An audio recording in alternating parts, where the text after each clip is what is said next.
What is up, people? How we doing? It's Tuesday night again. Time flies, huh? Yeah, let me put the link up here. There we go. We are live on Tuesday. How's it going, Bubba? How's it going, Travis? Don, how you doing, sir? It's 8:27, a few minutes early. Figured I'd get going early. We got Mike Hoopty's barn is going to come in tonight. Big Mike Hoopty's barn. He's got a special announcement he wants to make, so he'll be in soon. Good. Glad everybody's doing good. Travis is fixing his hair real quick. I'll let him get all purdied up before I put him in here. He's doing like a faux hawk or something. I don't know what he's doing. Spray. Hairspray. I should do that one time. I know, right?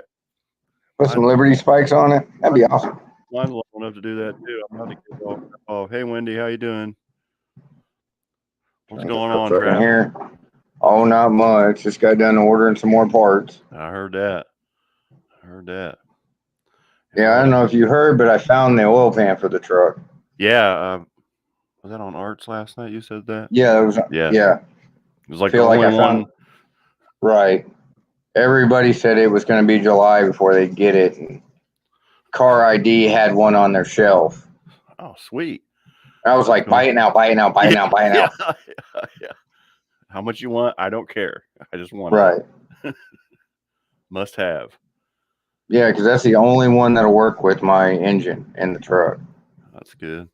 Yeah, I found some motor mounts that are going to work pretty good on mine. I got the old style small block Chevy, the solid motor mounts, some cheapo ones off of Amazon, but I think I got to do some work to it, but no problem. Do they still sell the headers that go around the steering column? Yeah. Yep. Okay. Yep. I'm going to try and use the exhaust manifolds because they're pretty nice, but man, they're awful bulky. So I don't know. That's probably going to be the next thing because I had to cut the cross member out for the oil pan to work. The front cross member. So I got to weld it all back shut. Box it back in. But I think to make those manifolds work, I'd have to cut the frame on the back side and put pockets. And I'm not going to go into all that jazz. But yeah, I did see. I think on Marketplace or something, I saw some. There's Big Mike. I saw some fender well exit headers for him too. So. Oh, okay. Yeah, because years ago when I did my Blazer. What's up, Big Mike? Hey, man, I'm here. What's up? All right. Yeah, we ordered a kit. I can't remember. I think we actually got it through the parts store.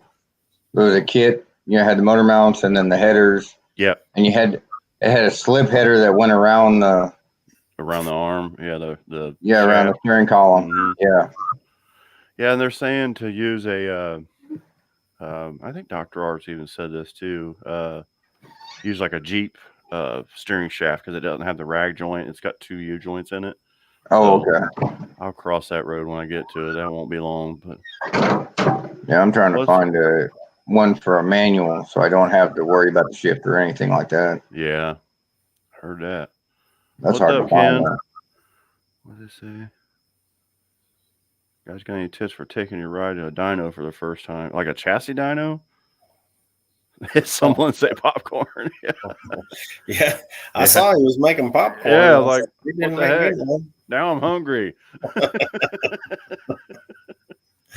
Just make sure you take it to somebody that knows what they're doing. Yeah.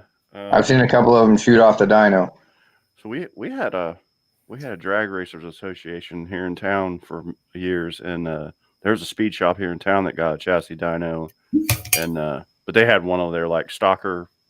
It was a Dakota actually is what was on it, And it was pretty cool to watch. But yeah, I could see a lot of things going wrong if you didn't have it tied down right, or over rev it, or I don't know. Right. But those guys, they're pretty good at what they were doing. So it was pretty interesting to watch. Like they were measuring tire growth, and oh yeah, it's loud as anything in there. Yeah, earplugs. Yeah, definitely. Hey JC Motive, how you doing? Yeah, if anybody can do me a favor and subscribe to him, he actually reached out to me on Instagram earlier. He's got a pretty cool channel. It's him and his son are doing some car builds. This JC Motive Garage guy.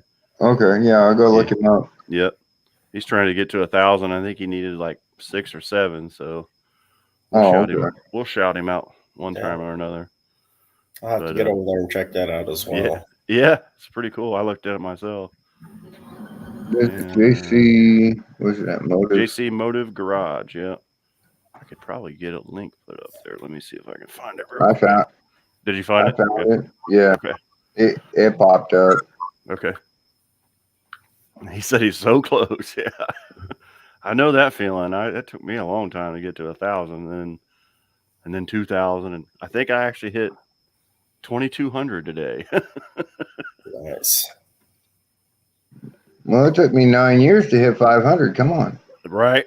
I started in 2008, but yeah, I didn't really go serious until October of 20, I think it was. So he's at 996. NSB says, thanks NSB. Now he's got 997. Dr. Art's in there. Now he's got 998. Yeah. I just subscribed too. And do the same and check these guys out, because some of these guys need subs too. Is it Garage or is it? Yeah, it's JC Motive Garage. Yeah. Okay. I said I can get the link real quick. I looked it up. Because there's a bunch of Motive garages. Yeah. Let me find it for you real quick here. I don't know if that helps you at all. What? Uh-oh. Where the heck is going on here? Did I spell it wrong? Because I'm not coming up with that one at all. Yeah, hold on. I'll find it here. Let me, here. Oh, because I got spaces in between. Maybe if I take no spaces. Yeah, no spaces. Yeah, take spaces out. Here we go. Let me throw this link up there. Whoops. Yeah. Copy. Found it. Got it. Okay. Yeah, blind subscribe. Oops, sorry, Barrows. What's up, Kim? Hey, everybody. Well, hey, mister. How's it going? I hadn't seen you. Man, Thanks, I didn't bring my beard. Dang it.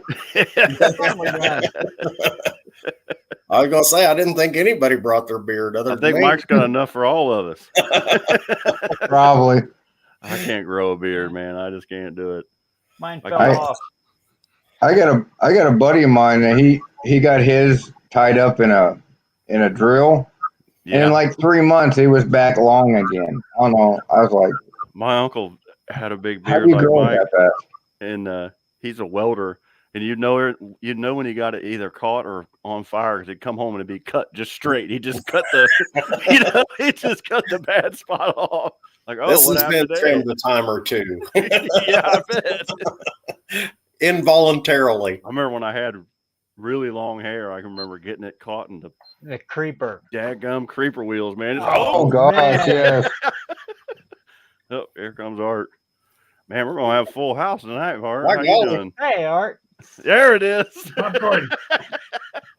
Well, I'll tell you what, old brother Bear, he's gonna love tonight's trivia. Yes, I'm gonna hold off on it for a while till we get a bunch of people in here, but he's gonna love tonight's trivia. All right. It's gonna be about Fords. I know a little bit about them, not as much as Barrows does. It's going to be about old Fords. Oh, well, never mind. I'm out. There you go. Art's in there. Yeah, Art's there you go. Yeah. Well, speaking about Fords and people, did y'all hear? I guess that really doesn't match up, but never mind. But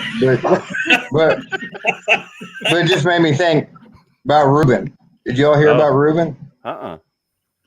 He got a bad tooth, abscess tooth, and he went septic. He spent 2 weeks in the hospital. Oh Lord.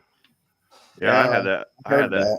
I had that happen. I had hernia surgery probably 4 or 5 years ago, and they nicked my bowel and about freaking killed me, dude. Knocked me for a loop. Yeah, because I'd text him and stuff, and he didn't text me back or nothing. Don said, if it's trivia, I might as well leave now. I'm not a good trivia guy either, Don, so it's okay.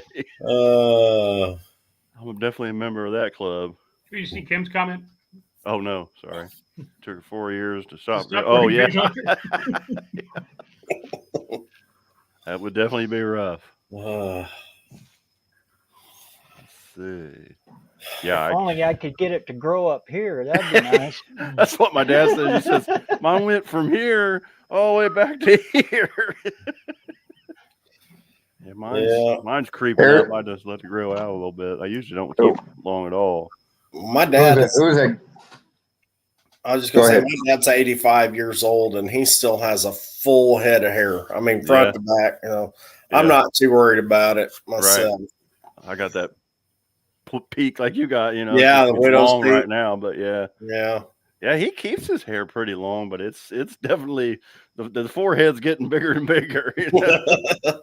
Turned into a 5 head. Yeah, he's almost 72, so I mean he's doing all right. What's up, Rob? My father-in-law has done a comb over since I've known him. That's 20 years. Nice. That's what I'm gonna do. He can do it all over. If I start doing a comb over, told my wife if I go bald, I can do that too. But that's your built-in COVID mask. Did you see the guy that did that with his hat and he put it up? Yeah. I was telling Jason, one of these days I just have to paste my hair up. Yeah. He was down here in the bottom before I clicked him on, and he was all messing with his hair, and all of a sudden he went, Hey, Street Fox, how you doing? Man, mine was getting ridiculous. Hey, Street Fox. What's up, Street Fox?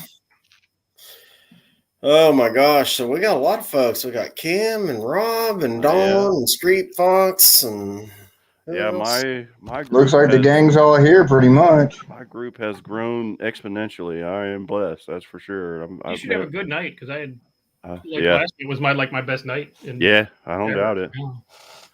How long did y'all stay on last night?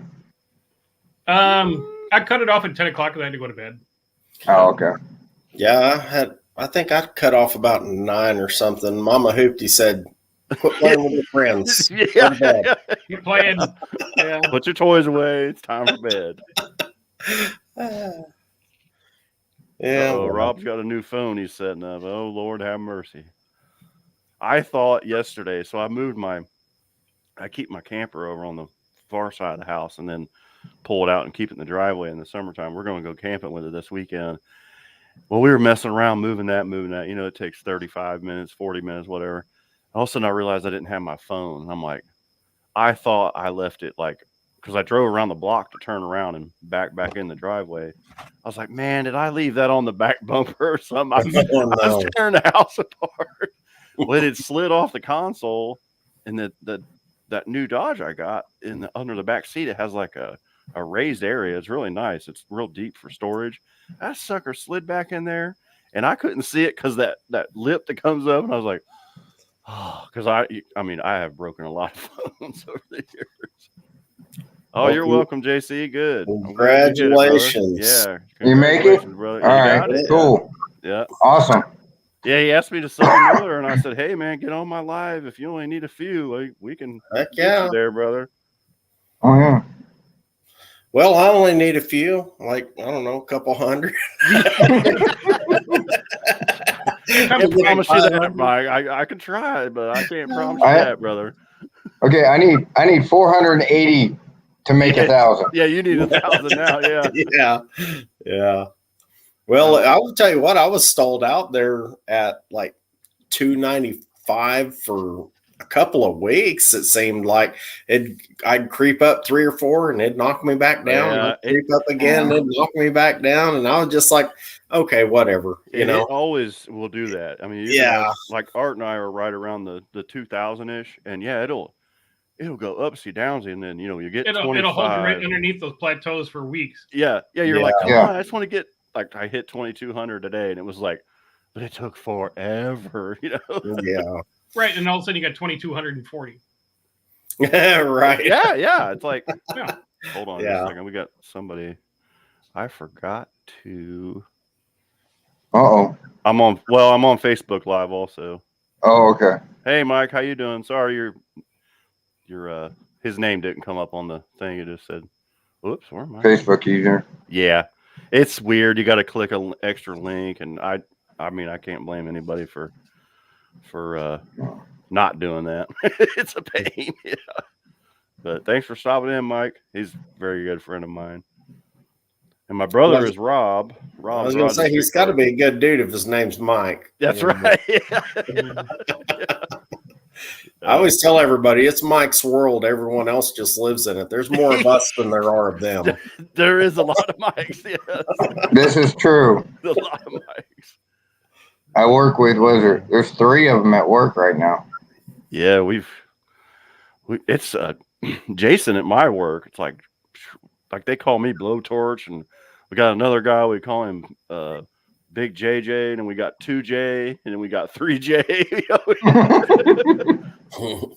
And then we got this, it's funny, so we got one, it's Josh and Jason, and they're twins, and these guys are huge, and I mix them up all the time.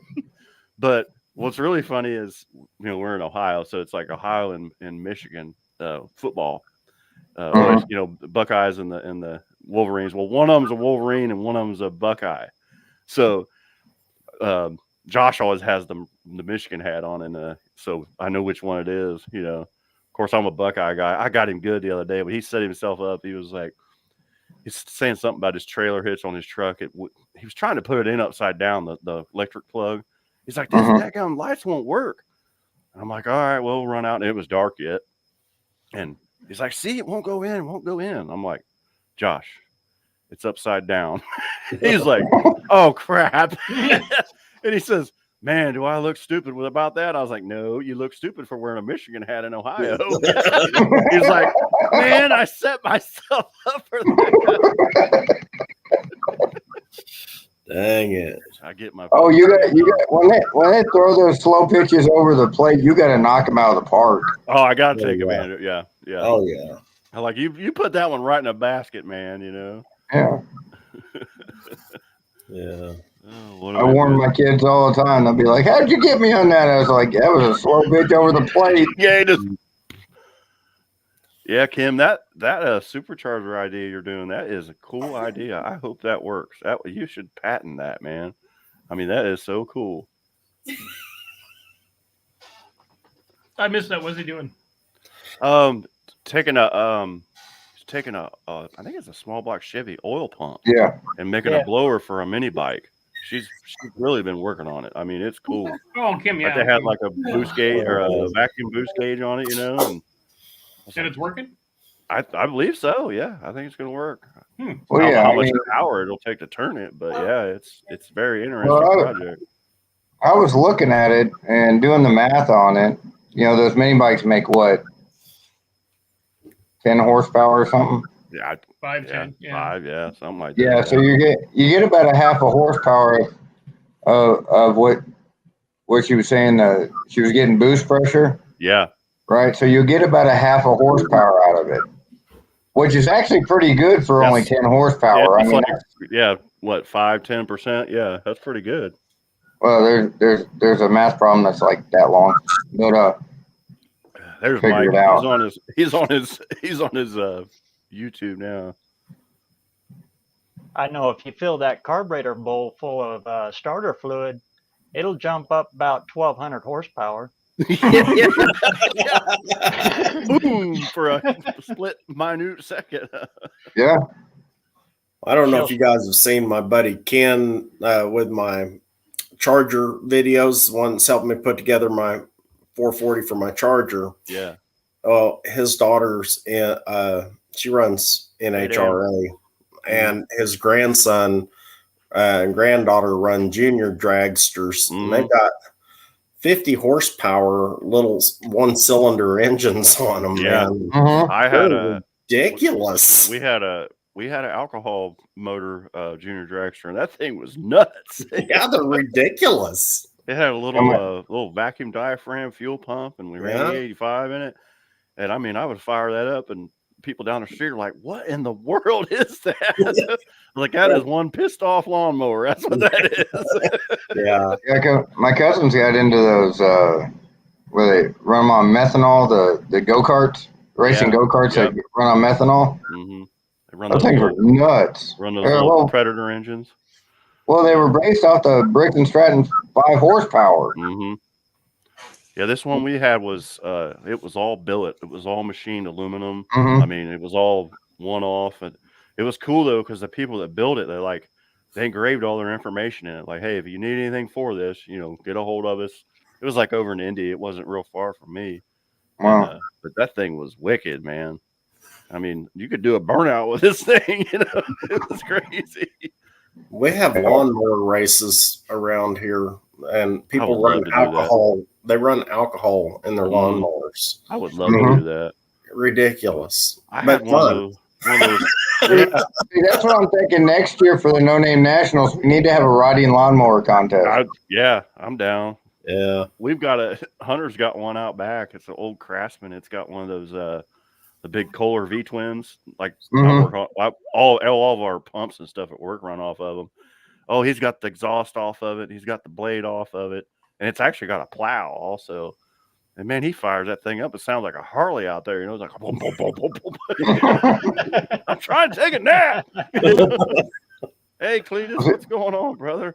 I bought one and I had the motor went bad on it before I bought my John Deere. And I was sitting there looking at my buddy's like, I'll buy that off you. Hey, Jeff. I was like, well, I might use it for something. I had a V8 sitting there. And I thought it best to go ahead and sell the lawnmower because I was about to put the V8 and the lawnmower together. Yeah. Yeah, Kim says we should. She agrees with the lawnmower, but we should do it on dirt. There you go. That would be cool.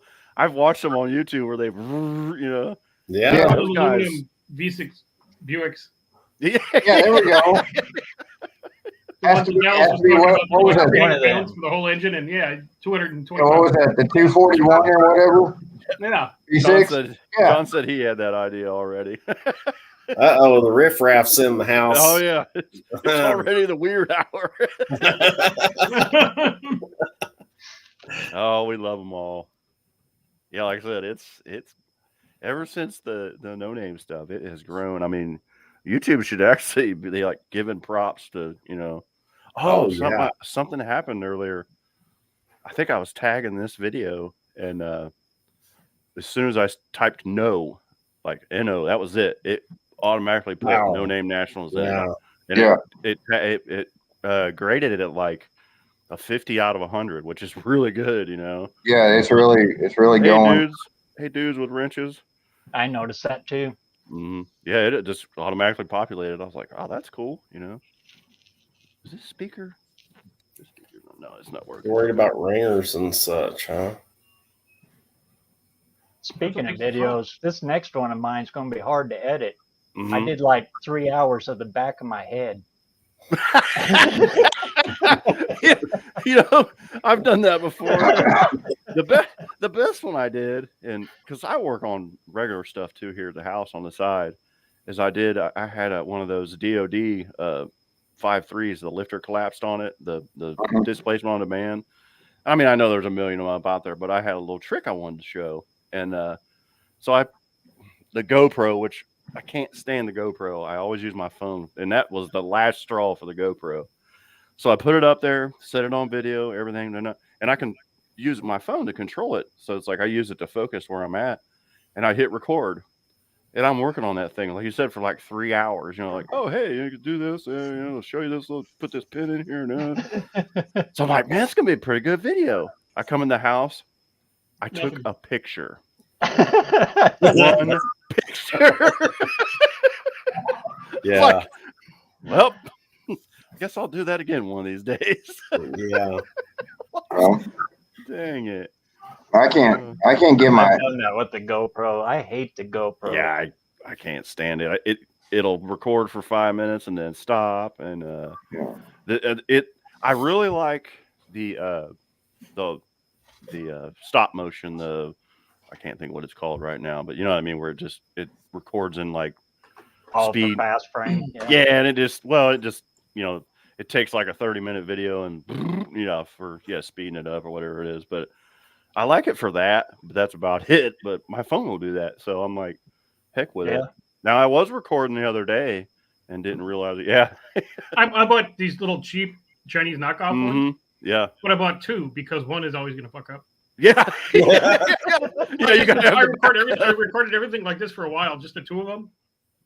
Well, I have a really good one. Yeah, and I got a real nice GoPro too. But yeah, Hunter these are cheap, and you just buy two of them, and this way you get some footage. So I figured I got a Samsung Galaxy F7. That's exactly what I have, Mike, right here, and this is the best thing I have. All I have. Yep, and you know what? Go with it. Yeah, I mean, my thing, I'm really simple, man. And I figure I look at it like this, I'm trying to learn to edit and do these things. I want to learn how to do thumbnails. I want to learn how to do these things, but not at the expense of, keeping my authentic video and just, doing what I'm doing. The one thing I can suggest that if you want to edit is I use this program. It's called I don't know why I'm having such a brain fart about everything tonight. I got too much on my mind. It's called UCut. It's like a little pair of scissors. That's right. Hard to see. It's orange and it's a little pair of scissors. Use the free version. It's great. You can put music in it. You can cut and edit. I downloaded this thing called Thumbnail Maker that Blake suggested from Battery. Yeah. And I sat there on that thing for about 2 hours this morning and ended up messing up about, 15 minutes of video and losing it. I was like, when I do my thumbnails for it. Yeah, when I do my thumbnails, that's what I use. Do you do anything on the computer after you upload the video? No. Okay. I do all my stuff straight from my phone straight to YouTube. Okay. Uh-oh. Is that Jeff? From us? Yeah, he's hiding. Yeah, I got the case of shit phone service. Give me 1 second. That's what we're just talking about, right? He'll come. I noticed my camera was real blurry. I wanted to clean it real quick. Oh yeah. Mine did that earlier. I was setting everything up and I was like turning the lights on and stuff. I turned around. I was like, man, is it smoky in here or what? Yeah. Like I had Cheech and Chong in here. The only time I ever use my computer is like when we're doing this. I've got a cheap little $99 Black Friday Chromebook that I do this on. Yeah. And like I said, that's like Barrow said, we use TubeBuddy. It's just a little add-on to your analytics, and that's really good for making thumbnails. Really easy. Yeah. The only problem I had with it is they make you watch those 4 videos when you first turn it on, or you can go any further. Yeah, it was like They do. I don't remember. Well, it wouldn't let me get any further unless I watched these 4 little videos on all the steps of TubeBuddy. I don't remember that. When I first downloaded it. Yeah. One thing I do want to do is I want to put the subscribe button on my video. You got to do that in your settings. Can do that.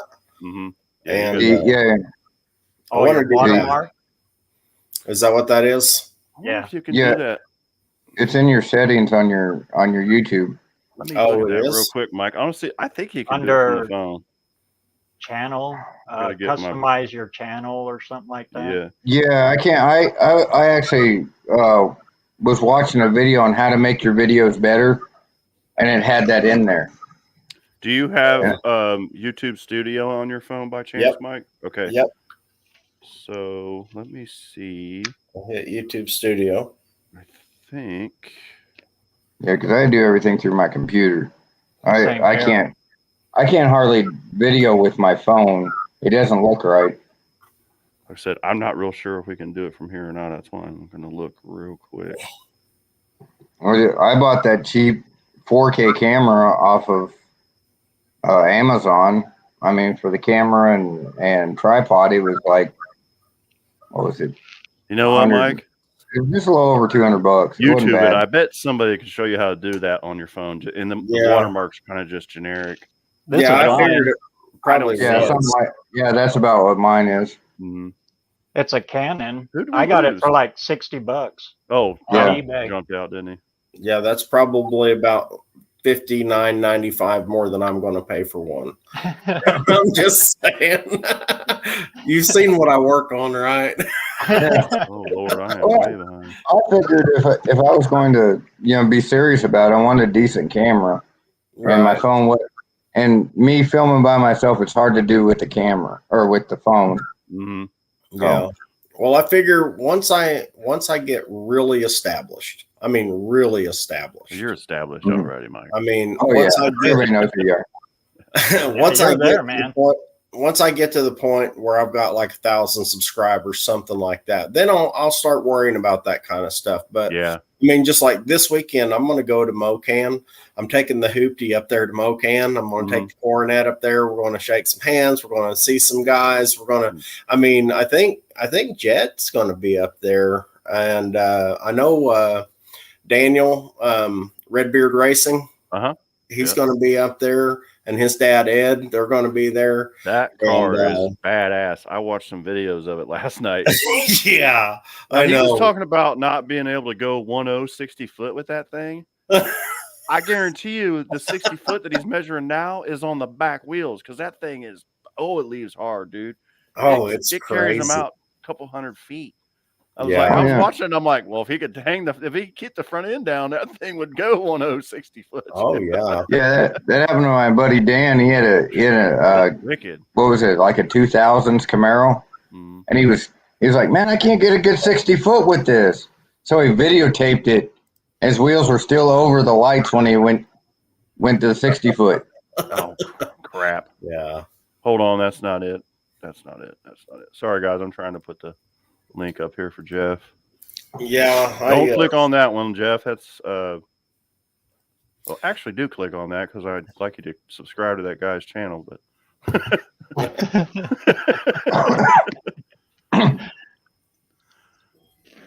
yeah, Dudes with Wrenches makes some really good videos. I don't know if you guys have watched any of his stuff. Yeah, he makes some really good videos. Too. Yeah. Them. Yeah. Monster Rust. I've got like I don't know, doing, brother? 200 channels I'm subscribed to or more. Yeah, it's hard for me to come up with a lot of them. I couldn't tell you how many I'm subscribed to now. Yeah. Well, I spend probably an hour and a half in the morning going over different content and stuff. And then you're still black, brother. I'll still try to figure out where I'm at on what I'm doing and what I want to do next. How you doing, 25 by 30? How'd you like that radiator support there, Kim? Was that good or what? That's a piece of 3x5 single iron. It ain't going nowhere. Yeah. If I get into a front end collision, let me post this link again for yeah, they're going to have to hit it hard to put it into the radiator or put it into the fan. There we go. Now I see your beautiful bald head. Man, look at this guy. There he is. What's happening? Not much. What's happening? Oh, just a long day. Long day. Definitely been a long day. Yeah. I woke up at the butt crack of dawn this morning before the birds got up, I think. I slept in. I slept in till 5.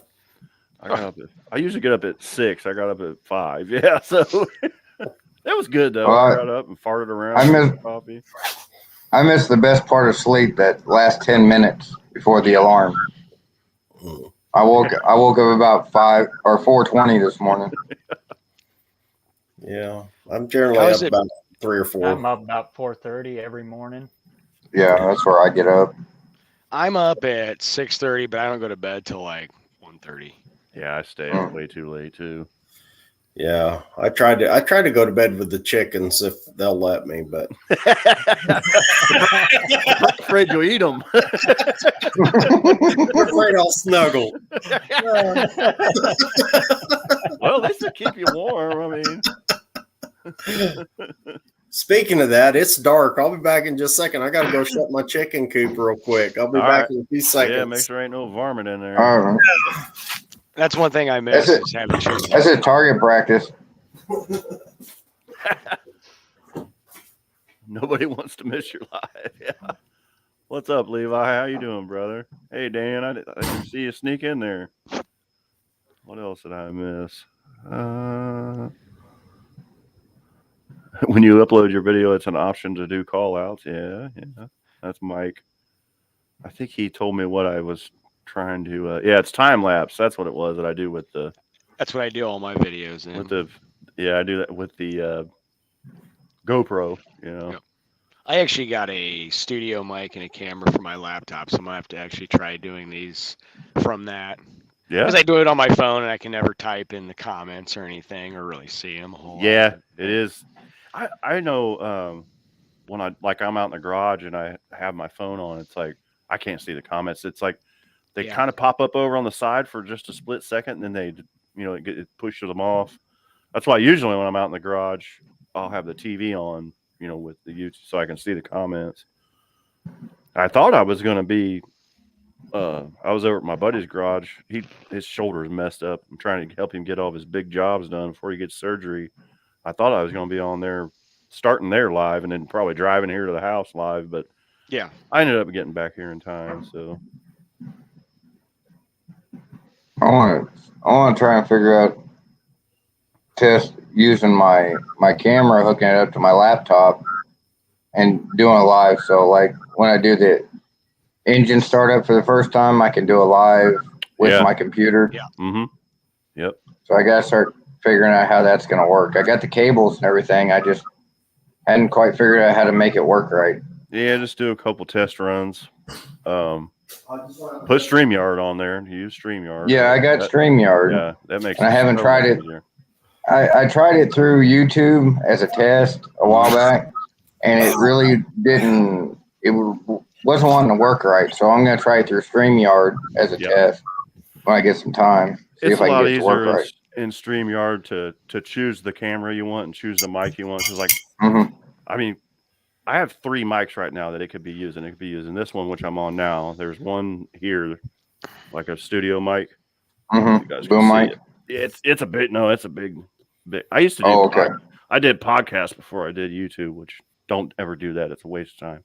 And then the camera has a microphone on it, of course. So, and then I have, but you can just pick. It'll give you a drop down list and say, oh, I want to use this camera, but I want to use this mic, or this speaker also. So it's pretty cool. Yeah. And I think, I've watched some of the lives, and like tonight I'm using my wireless headphones. Mm-hmm.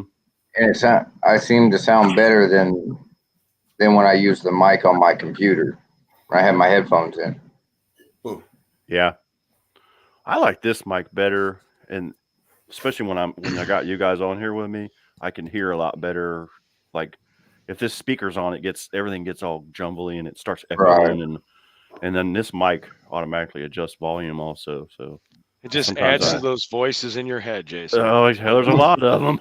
Like, who's talking to me here? Yeah. Hey. I had these over-ear phones. Yeah, those are good. Yeah, those are good. I'm gonna venture into the world of possibly editing on a laptop, but I still just do everything on my phone. Yeah, it's here and there. I used to edit on the computer with I can't even think what it is. OpenShot. Yeah, and it is complicated, dude. Complicated when I first started. Yeah. Hey, Marissa, how you doing? That's my niece. MOV AVA video editor. Yeah, Mojave. Rob uses that. He likes it. Yeah. Yeah, I just got the new version not too long ago because I've had it for years. So it's what is that? Oh, what are you looking at? That's the editing thing that I use for all my videos. Oh, okay. just a little free version off the Play Store. I don't. It's like VN something or VN Timeline. Ruben from Muscle City Madness, he does some pretty cool shit. Yeah, he's good at that. He's good at all the video stuff. You know, he was in the hospital, right? Yeah, I texted him the other night, and he had, man, that's just some crazy stuff he's got going on. Oh yeah, he was in twice. Yeah, that's what he was telling me. Because he just fell off the map, and I was like, dude, what's going on with you? Yeah, I'm glad he's doing much better. Oh yeah. I got the slowest car, Monster Rust. Mine's still on cinder blocks. I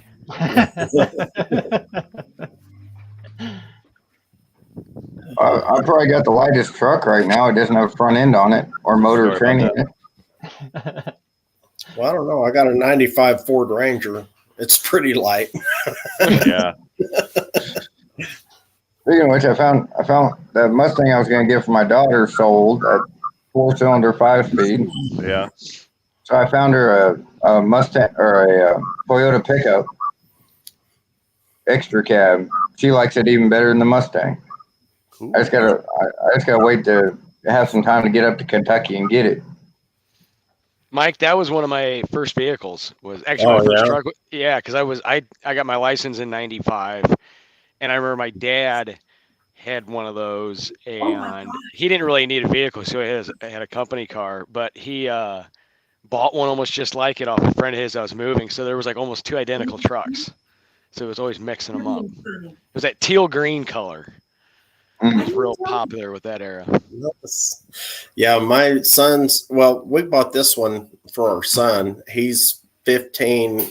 He'll be 16 in October. He's already passed both of his written and his driving tests. He's just got to age out, and he's got his permit. But here you can get your permit and then get your license as soon as you turn 16. So we got that for him. And I've told him, you're going to learn how to drive a stick, dude. Yep. And it's a little 5-speed, 4-cylinder, gets 28 miles to the gallon. I mean, he's going to be working, going to school. He, after school, he does track and all that. So it's that's going to save us a bunch of running. First vehicle I drove was a stick. Monster Russ asked which one of us has the fastest car. I can tell you who has the slowest car. It's me and Barrows, because they don't even move. Mine's in that same spot. It's on. Yeah. Yeah, I was gonna say mine's still on the blocks and jack stands in the shop. Monster Russ, if it makes you feel any better, my car's on jack stands. My engine's 40 miles away. My transmission's about 500 miles away. And there's miscellaneous stuff all over the country. So I have an engine that's never been gone through, a transmission that's empty. Yeah. I don't know how to answer that one. Sorry, bud. And I'm running out of hopes and dreams. We're going to say, between all of us, I don't know. Do we have a running vehicle? Travis has got one. Travis has got one. He's got one of the running vehicles. Yeah. Here we are with a bunch of wrenches, and none of our shit is running. Right. That's why you never buy a car from a mechanic, because it's always exactly. Yeah. Yeah. It's like my old man told me. He said there's never a good used running car. No. No. There's a problem with it somewhere. Like Wilburn says, ran when it was parked. Like, no. What year? Yeah. Yeah. Never mind that sawdust looking stuff in the transmission. Right. That's nothing. My S10, it ran with the little iron Duke in it, and I went to move it one day. It was colder than anything, and it backfired, and it didn't have any spark. So I got a distributor for it and put it in, and I had spark. I still wouldn't start. Had no compression. When it backfired, it broke that nylon timing gear on it. I was like, right, I'm getting started on it. When did they finally quit using that piece of junk? Well, that engine had its whole life. When they went to the next engine, they had chains in them with tensioners, but the tensioners would go bad on those 2.2 liters, and that chain would chew a hole in the timing cover. Mm-hmm. I remember me and my brother, it was like every time you had an S10 in the shop blowing oil out of it, it was like, well, we're going to need a timing chain and a cover.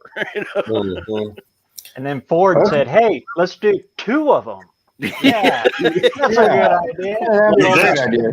Remember the one that had the one on the front and the one in the back, the 4 liters or whatever? That was stupid. Those things would tear stuff up, man.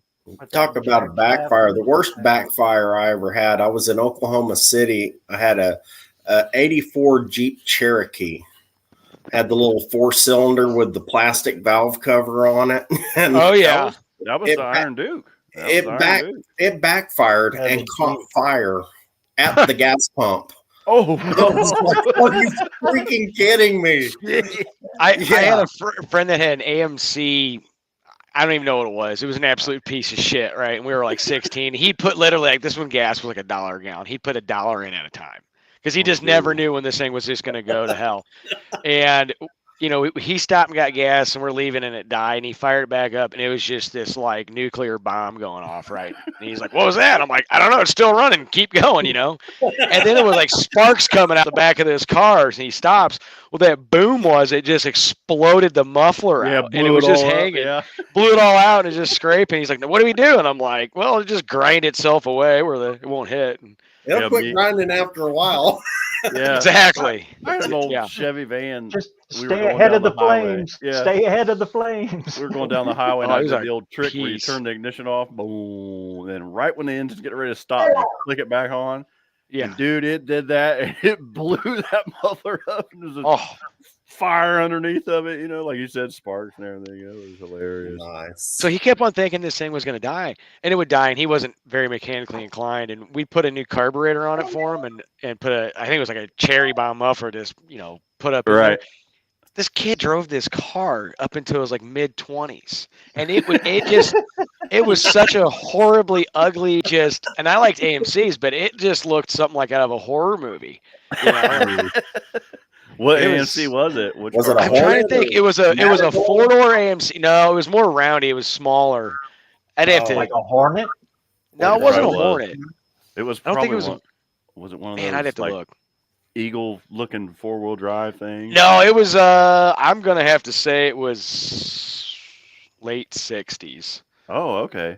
It was an older one. It was an older one. Yeah. Yeah. And this would have been like 1995. Oh, that was probably like a Rambler. A Rambler, yeah. It was just nasty. It was probably like a Rambler. The headliner where it like goes into the sides was all ate up, so he would like shove like what do you call it? Clothes hangers in there to keep them all in there. Nice. Just one that was all stapled up. Yeah. Yeah. I was looking for a Falcon a while back, and I ran across a guy that had 2 Ramblers, and I almost got one because they're real similar to a Falcon, real small. I had a Rambler wagon. Yeah, the Matador. I had that's a big old car there. I had an American Rambler, 1963. I think that's what this was. And it had the 90 horsepower flathead 6 in it with the vacuum wipers. Oh, wow. Oh, God, yes, I remember those. Yeah, it's like whenever you come to a stop, they're like, and then whenever you take off, they're like, yeah. I had, because it lost vacuum, yeah. My dad's mother-in-law gave me a 67 Rambler 4-door. Mm-hmm. Yeah. I had the straight 6 in it, like a 200 or so. Yeah. I was driving it, it's raining, and I started going up a hill, and the wipers stopped. No vacuum. This isn't a good idea. Yeah, loved it. I had a 68 AMC AMX. I actually had a 69 too, but mine was my 68 was 18,000 original miles. Calcutta Rosette 390. It was cherry, and I had a mid 70s pro stock build 69 pro stock car. That was like if you want to call it a barn find. Never had it on the track, so it wasn't certified, but I got everything up and going and looking nice. It was a pretty cool car. Wow. Yeah, Mike's talking about end screens and stuff. Yeah, you can put what you want in there. You just got to kind of fart around with it in the studio. Your Plymouth has vacuum wipers? I didn't know Chrysler did that. My Thunderbird's got way early. Barrows, you know this probably. You know a lot about the Fords, but my Thunderbird's got hydraulically controlled windshield wipers off the power steering lines. Really? Yeah. I didn't know that. That's wild. What year? See if I can. 68. 68. Let me show you. That was the best year. Wild. Let me blow him up here so we can see what he's doing. Yeah. See that line system there? Oh wow, it is a hydraulic, isn't it? Yeah, that goes from power steering, goes up into here to your windshield wipers. Yeah. That's wild. I didn't even know what it was. It's getting bypassed. I was going to say, so when you lose a belt, you're not going to have any wipers.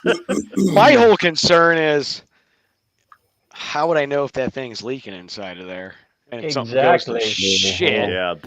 Yeah. Oh, you'll see it. Well, you'll smell it. See it. I'll smell it. Yeah, you'll definitely know about it. Yeah. Great designing right there. That engineer deserves a Nobel Peace Prize. Turn the corner and just have a line break and spray all over your windshield. That'd be great. or half track in Sykeston. Yeah, that'd be great. Yeah. No, it doesn't work for power steering anyway. Those years of Ford, oh man, their power steering sucked. Those pumps were the worst. Oh man. Well, the assist cylinder. Yeah, and they screamed, didn't they? Yeah. Ford, they still do that. Ford never has had a good power steering pump. And you know the thing is if you look where that power steering box and all that bullshit is, you know, this is a big block, but it's a big car. I mean, I know Ford's had the stupid shock tower stuff, but if that wasn't there, it'd be so easy to do headers on these cars. Mm-hmm. Yeah. But that is, yeah. I'm having a guy in Michigan make me a set of custom headers for it. That's cool. Because nobody ever made them for it. Yeah, I remember the Fords with the foot pedal for the washer fluid. Yeah. Some of them had just a bag in there. You pumped it out. Yeah. My 60. And the other thing is that way. Had like a water bottle that hung on the inner fender. Yep. Yeah, it looked like a hot water bottle, didn't it? Yeah. Little foot pump down. Yeah, I remember seeing those. Oh. Your parking brake release on this car is vacuum operated to release. Yeah. Cadillacs. So I'm bypassing all that shit anyway. Yeah. But. Cadillacs were like that. If you drop it in reverse or whatever, it would automatically pop the. Tom said your gauges will fill up with fluid. And then he said, speaking of AMC, we don't have anyone building one for no name. I haven't seen one yet. I mean, I'm not ruling it out, though. No, but I'd like to find that guy with that pacer. Yeah. He had like a psychedelic pacer. It was pretty cool. Yeah. Let me see if I can find it on my phone. Pacers were weird. There's a guy down the one door was longer than the other one, and all kinds. Were they? I didn't realize that. Yeah, it was weird, man. There's a guy down the road from me that just got done restoring one of the SC Scrambler Ramblers, and it's nice. And he's doing a Rebel machine right now. Nice, which is a Big really Mike. cool car. I know Big Mike's got some special news tonight. That's why he's one of the reasons why he's on here. All right. Oh. Wow. Yeah. That's pretty cool. Boy, that's big. Yeah, here we go. Holy moly, look at that paint job. Cool. Wow. Is that lace? Yeah, it was. Kind of like an old gasser paint job, isn't it? Yeah. Yeah. Oh, it is lace. Yeah. That's cool. That's something you don't see much anymore. No, you don't. I taught myself how to do that, Barrows. Did you? Yeah, I did. It's actually, it's not, it's hard, but it's not in some ways. Like your base coat and all that's not bad. Taping everything off's not that bad. Yeah, I mean, like you can just go buy lace and you use this like fabric stickum, they call it. It doesn't leave any residue, and you lay that down, you get it all tight, and you airbrush the lace, and then you go heavier on the corners to make it fade. I've done that with my airbrushing. Yeah. I use a Super 7, but you only spray one side. You don't, double it and just stick it. Oh, Only thing I airbrush is my Hot Wheels when I'm building custom. Yeah. No, seriously, I build custom Hot Wheels too, and That's pretty cool. About the only thing I do. I've seen some of your collection. Yeah, that's freaking awesome too. Yeah, and it's just just a thing, man. It's just another hobby. Yeah, another thing that I've got plenty of time for. I got a model for Christmas I need to put together. My kids got me an old Fox body Mustang like I used to race. I need to put it together one of these days. Well, Barrows, I saw some guys on YouTube got my Lolo when I was learning 62. how to do it. They actually spray bombed it, but they were so far off of it because when people bleed lace, it's because it's too much. Saturating it. You just need a fine mist because of that material. Hey, Dave, how you doing? It's pretty neat, man. Pretty neat. I like it. And then you can adjust it and slide it over and shadow it. Yeah. Yep. And then you throw the flake in it. I just like exactly. I'm going for the rust look. Yours is gonna be rustic. Yeah, rustic. Like what you call it says, rust is lighter than carbon fiber. So. Yep. And rust just keeps getting lighter. It does. It's out there lighting itself up right now. Yep. Okay, Don English says, Big Mike, ready for that trivia question? Yeah. Well, by golly. By gum, yeah. Doggy. All right, so I'm going to give you guys a little hint of show you what we're going to be giving away first. What we're giving away, this right here, is a Hot Wheels. Hold on, Mike. Let me blow this up for you. Here you go. Yeah. It's a Hot Wheels treasure hunt 1965 Galaxy. Okay, and in addition, this is a 1992 release of another 1965 Galaxy. Both of these are stalkers, and that's got to do with the trivia. All right. So, the trivia question, and just to make sure everybody's subscribed, I don't know if you saw in my little short, I put, got to be subscribed to be a winner.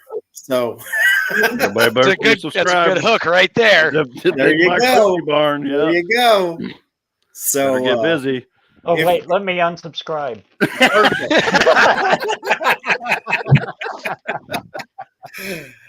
Okay, so this is the question. This one of the original NASCAR drivers, he won 50 races in the 50s and 60s, and he was mentioned in a Bruce Springsteen song called Cadillac Ranch. Who was he? Oh. Can we phone a friend? Yeah. Let's see. Oh, no, that's not it. Oh, man. Alan Quickly, Lee Petty, Cale Yarborough. No, not yet. Mm-hmm. I know who drove the 11 car at one point, but I don't think that's the answer. No. You know what I'm talking about. It's just related to Ford racing. Yeah. And the 50s and 60s. Oh. And he was mentioned in a Bruce Springsteen song, Cadillac Ranch. I'm trying to think it singing in my head. Buddy Baker? Nope. Don Carlin. No. Sorry, Ron. Wrong sport.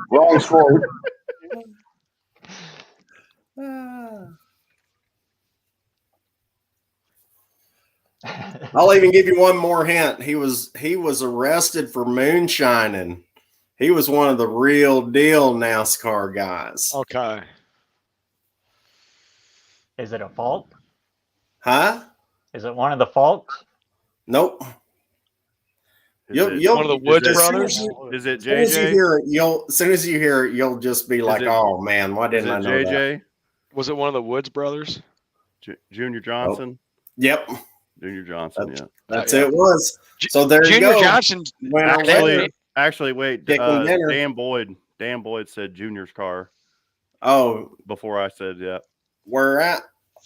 He's about 1, 2, 3, 4, 5, 6, 7, 8 comments up. Okay. And that was Dan Boyd? Yeah, Danny Boyd, yeah. Danny Boyd. All right. Well, Danny Boyd, we'll have to get you email address so we can exchange info, and we will get your cars in the mail and get them to you. And we will we'll get them sent out. Nice. All right, Dan. And then at 400, we're going to have another giveaway. And I gave away a Chevy Nova gasser on the last one. Mm-hmm. This time I gave away Fords. Next time I'm giving away Mopar. And I won't know them answers. I will. So, yeah, next time I'm going to be giving away a Mopar. And cool. It's going to be a super cool Mopar. I've got it already picked out. And yeah, it's going to be the envy of everyone who don't win it. Oh, no. Oh, yeah. Well, that's good, though. That's good to know. Yeah, thanks for doing that. That's awesome. Yeah, absolutely, man. I mean, it's just, I appreciate everybody who's, following along and supporting what I'm doing here. And I enjoy being able to share what I love. Yeah. Yeah, you do a good job. That's for sure. Mike's saying you got slapped with a content claim the moment it uploaded. If you're not monetized, just leave it alone. Well, I had one of my older videos that had a full song of AC/DC on it, and it only would go private. Yeah. So I did a video at Rob's shop, and it was way off in the distance. I mean, you would have had to have been a dog to hear this. And it was a short, and it was doing well. 6-8 months later, it flags me for content. Copyright? Yeah. But what was really neat is I could go it's in. The Eagles, they'll get you. Yes. Don Henley hates YouTube. Oh, okay. And that may have been what it was. I don't remember what it was. But what was really neat is that I pushed the button to mute the song. And it was cool. It cut. YouTube did this. It cut all the background noise out. All it was the car running and me talking. So I was like, well, man, this is cool because I don't have the capability of doing that anyway, because there was a lot of, traffic noise and, dudes in the shop banging on stuff and running tire machines. And yeah, it took it all out. They can recognize voices too. Yeah. Because I did a short with Jim Morrison's voice, no music, and it was boom, content.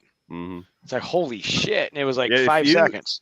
If you paid for that music, Mike, you just have to, you can dispute it. It'll get fixed. I'm never going to pay for music unless it's on vinyl.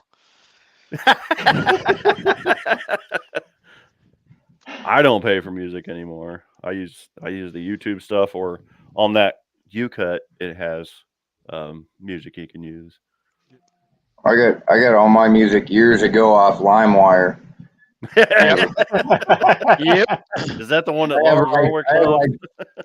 have I think 4 gigs of music off LimeWire. I filled up a few hard drives. I missed it. Yeah, Don, we missed it by that much. We were tied at the same time. Yeah. Barrows, you remember Napster before it got shut down? Yeah. I do appreciate that. Then it went LimeWire, right? Yeah.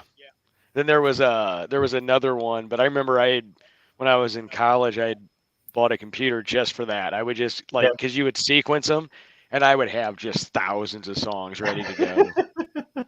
Oh, the production company got you for it. Yeah. See, that's the real deal shit that they'll get you on. I had one video that I uploaded from, this is back when I started. It was like a instructional video from I can't even like Molly or one of those companies that makes parts or oil pumps or whatever. it was like a cam install video from back in like the 60s. It was really cool. The guy drives in a gas station and ding ding, and they show the whole deal. Well, it was on the Internet Archive, and it said it was for public use. You know, it was copyright free, blah blah blah. And I uploaded it, and bam! I mean, and YouTube almost shut me down for it because the people because it was a big production company that said they owned it, and so I emailed them like, hey, you know, I really apologize for this. You know, my channel's just going. It's like a month old. You know, my bad. But it said, you know, and so they actually went back because they were going to get me for it. They were going to shut the channel down and make me pay a fine on it. And wow, they actually, yeah. But luckily they were cool. So they called me the next day. I put my phone number in there and everything. And I explained the whole deal, and then I explained it to them again, and they were like, yeah. I was like, we don't even know how it got on there, but that's our. You know, we own the rights to all this. And I went to their whatever, and yeah, they had like loads of like old war movies and old car movies, and yeah, it was on there. And he's like, I have no idea how it got on there, but they've got some crazy software that just picked it up instantly. You know, that's crazy. So luckily I got out of that one. So now it's like, you know, it's a pain in the ass. I just wanted to answer a question from Tom Muse. He was asking me about the green light die-cast cars. They've got their own version of them.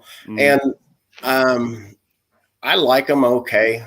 I mean, some of them are really good. The details on them aren't quite as good. I mean, and the scale isn't really the same as other 1/64th. I mean, it'll say 1/64th scale, but it's a little bit off. It's actually more like 1/60th. You know, I mean, or 160. It's I don't know. It's a little bit bigger than 1/64. A little bit larger than the 60. Yeah, than it should be. And you know, I mean, the scale is a little bit off. Some of the details are a little bit off, but I mean, I like them okay. I like cars. You know, I like all of them. So, and I've got some green lights, and I've got M2s, and I've got Hot Wheels, and I've got Matchbox. And, I mean, this one's made in Malaysia. Yeah. It says 2011 Mattel. My nieces gave me a couple. I had another one. I don't know what. Got my Toe Mater keychain. Nice. Hello. There used to be a light in there. My dad got that for me back when I had tow trucks. But yeah, that's awesome, Mike. I appreciate you coming on here and doing that, though. That's sweet. Yeah. Well, I've been collecting die casts since the 90s. Yeah, you guys need to go over and check out Mike's channel, and because you see his Hot Wheel collection, it's insane. Like the whole wall behind him it's pretty cool. Yeah, my office is a little crazy. Hey, it's awesome. I love it. Well, Hot Wheels hold their value, and people ask me about that. Like, you know, can you tell me why they hold their value so much? And I'm like, absolutely. It's simple, because little boys never grow up. We just eat more. You know, our hobbies get more expensive, you know. I mean, we don't really grow up, you know. But we still, like I said, I got them right there. Yeah, I got a box myself.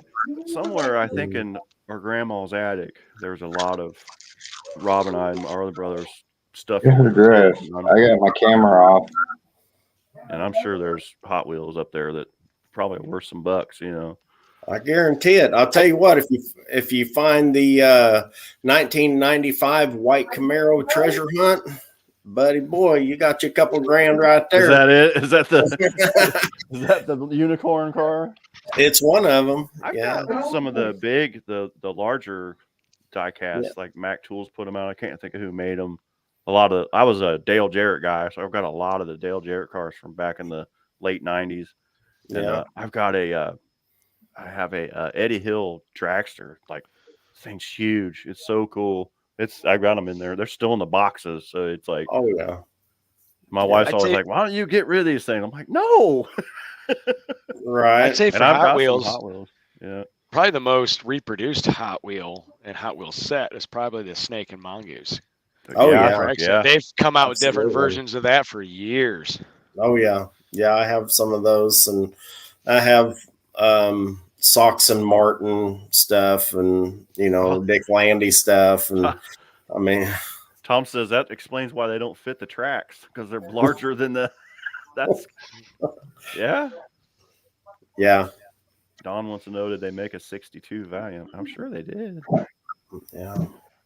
Well, they came out in '68, and they Camaro were, and AMX. There was the Hot Wheels were gifted. The world was gifted Hot Wheels in 1968. The same year it was gifted me. I'll be right back. So. I'm listening. 68's a good year. Then 68's a great year. I used to have the Ralph Earnhardt 57 Ford 300, number 8. Yeah, it was hot pink, and that's the car that got Ford outlawed for life. Well, let me tell you, banned for life through NASCAR when for you the start, supercharger. When you start talking about pink Hot Wheels, the older pink Hot Wheels are very collectible. The 70s Hot Wheels. Yeah. If you can find any of the 70s Hot Wheels in pink, they are extremely collectible because they were very rare. So, Dale, Jarrett, it's like Harvey. all the nice. Big Mike, if you look at the original NASCAR Barbie, it's kind of screwed up. Still in the box. 50th anniversary. Yeah. What else? It's like the original Dixie Challenger that's been recreated. This is not mine. A lot. Yeah, I've got original Dixie Challenger, and I have the Ertl Dukes of Hazzard set with the General Lee and Cooter's truck and Enos squad car and Boss Hogg's Cadillac, and they also had Daisy Duke's Jeep too. Yeah, and Daisy Duke's Jeep, that's in there too. Mike Skinner's number 3 truck. Nice. There's all kinds of crap in here. I was trying to see if I had any. Yeah, this is all NASCAR stuff. Well, I had about 5,000, and I've trimmed my collection down because I had so many in tubs and boxes and stuff. I was like, what am I doing, man? I mean, if I can't enjoy them, I want to put them out there in the world for some other people to enjoy, I'm going to put this on my thing behind me. Yep. It's a little pit stop. Nice. I'll put that over here. Yeah, I'm listening. I don't want to just be a hoarder. Yeah, right. I mean, well, you've almost got like a museum set up there in your office. Oh yeah, but most of those are just my Mopars. Okay. I mean, yeah, you've got a bunch. That's for sure. Yeah, I've probably still got. I don't know. Altogether, I've probably still got about 1,500 or so. Yeah. I mean, I trimmed down a lot, but I sold a lot of sets that I had from the 70s, 80s, 90s. So, I mean, there's some sets I'll never sell, like my 50th anniversary, 51st anniversary, 52nd anniversary, all things like that, and a lot of things a lot of people don't realize when you buy one of those sets, they usually have a chase car that's not listed with that set. You know what I mean? It's just an obscure one that you got to find. It's like its own treasure hunt. I think this is the Brickyard, the 95. I think that was the first Brickyard there was. I'm not sure though. I can't remember. Mike, do you remember the Drag Strip Demons? Yeah. I've got some drag strip Demons. So, I've got cases and cases and cases of Hot Wheels too, because my son was obviously grown up, and I would just do that. When those drag strip Demons came out, I remember signing up there like a wholesaler to get them, and I didn't realize what I was getting. They were sending me the cases that would go to stores. So literally, at a friend of mine's shop up in his attic, there's unopened boxes of those things everywhere, and those things tubs are and tubs and tubs of those things are worth big money, dude. Those drag strip demons, especially if you've got the whole series, dude. Man, yeah, I guarantee. You can make a mint off those. 97. Yeah. So there you go. There's your fundage for your car. I know, right? Yeah. Like I said, this is all the NASCAR. I might need more than that, Mike. Just take a trip out to Vegas and go see the pawn shop. Oh, that guy? Yeah. The best I can do for you is $1.25. Yeah, I was gonna say he'll say I'll give you 94 cents. These were neat. The Bat Rabbit, Batman and Robin cars. I have them both. Yeah. It's so cool. So they're still in the box. Like I said, we just eat more. We still have toys.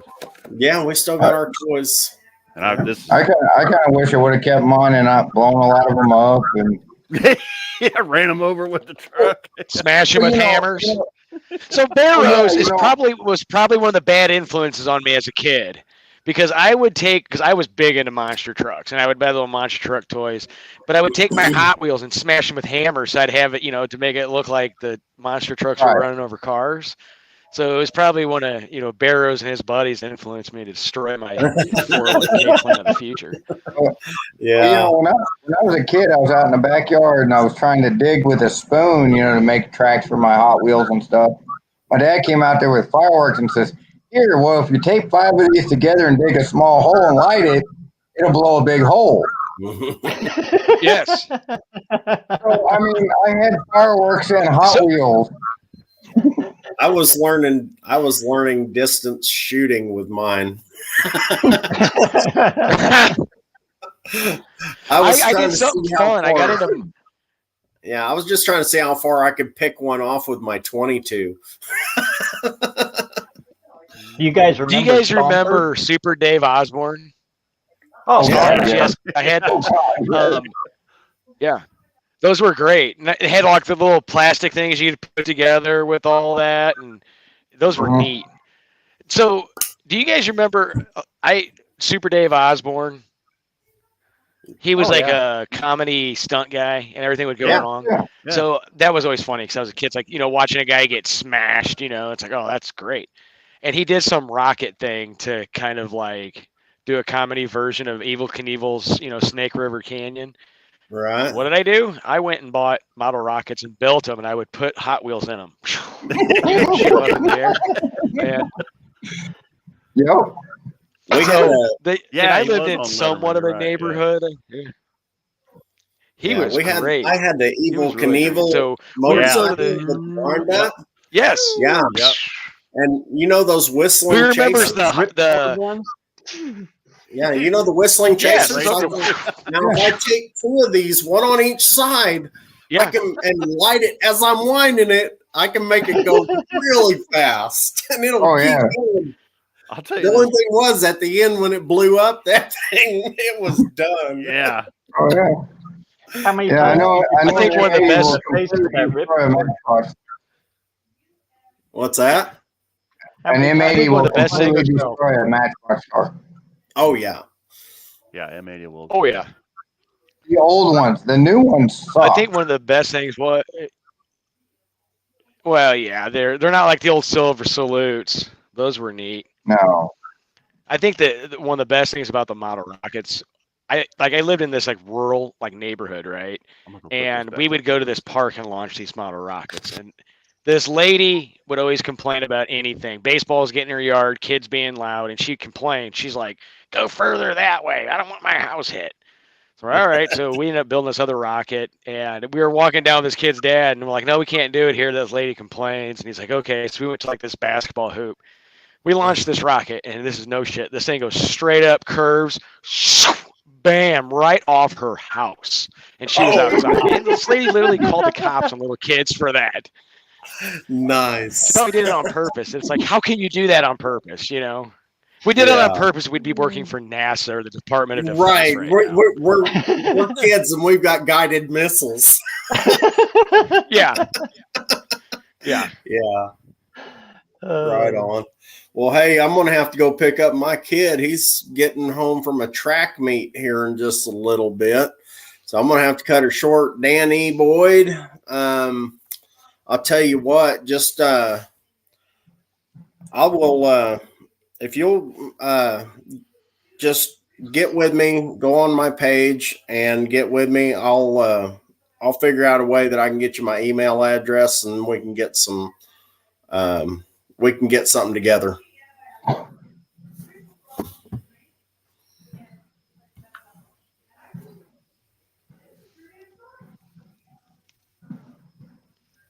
Like them kids in West Virginia.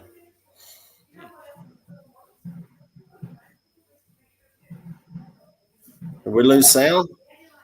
Hello. Oh, Jason. I'm here. I can hear everybody but Jason. Jason's got the blue things on your face, on your mic, Jason. Does that mean you're muted? Oh, I can hear it there. Oh, yeah. You hear that? Yeah. He lost his voice. That's weird. He taps on it and you can hear it. Can you hear me? Yeah, there we go. There you go. There you are. I unplugged it because I was going to try and listen to you guys. I was putting that stuff away, and technology. Right on. It happened. Well, hey, I'm gonna have to skate out of here. And all right, have a good night. See you, Big Mike. Appreciate you stopping by. Yeah. Right on. Well, I appreciate everybody. Y'all have a good night. I'm gonna go pick up my kid from his track thing and then maybe edit some more video. Oh no, I'm not gonna have time for that. I got to get up at 4 o'clock. Yeah, you're running out. Definitely running out of time. That's for sure. Oh my gosh! All right, guys, we'll holler at y'all later. Thanks care, again, Mike. Jason. I appreciate no problem. Continue, brother Hoop. Anytime. All right, we'll see you guys. See ya. I'm here. I'm watching you. I'm watching. You better be. You better be or unsubscribe. Here's a question. See, here's a question for Barrows. Going back to your smashing cars days, my first monster truck I saw as a little kid, it couldn't get over the cars. It actually had to go backwards, but it was in like this. It was in like this dome building. I don't remember exactly where, but it was called No Problem. Do you remember that? No Problem. It was a yellow and white Ford Bronco. This would have been probably 1984, 85. I don't remember him. He raced. He did a race against another truck that had a fancy paint job called Master of Disaster. Andy, how you doing, bud? Master Disaster. Yeah. Yeah. Those were my first two monster trucks I saw as kids. Mine was Monster Mash and Super Pete. If Tall Garage is still listening, he asked me a question about that dyno today, and or asked me about taking the to the dyno. Well, Andy put a video up today, kind of getting everybody ready to go on the dyno. It was really interesting, very informative. I need to watch that. Cool. Yeah, because I'm going to be taking one of the dyno hopefully in about a month. Yeah, you are, aren't you? Yeah, once I get some. I've never had an engine dynoed. I've never had a chassis dynoed. I've just never. I always the drag strip was my dyno. You know? Yeah. I mean, I would like to. Don't get me wrong. I mean, I think it'd be cool. I've been around the dyno cell when they're running one, which was really awesome. Oh, there's Tom. Hey, Tom, what's going on, brother? I had my 240 dyno tuned, and that's when I learned you need earplugs. It's loud. So remember when I said we went to that speed shop when they were doing that chassis dyno for the first time? They were breaking it in. Well, it was like a big get together, you know, they had a barbecue and stuff, and they had a Hemi. They had a race Hemi in the dyno room, and I mean it was closed up, and they fired that dude up, and man, there was dirt falling out of the rafters. I was like, good Lord. Thing was Have you ever seen something on a dyno fail?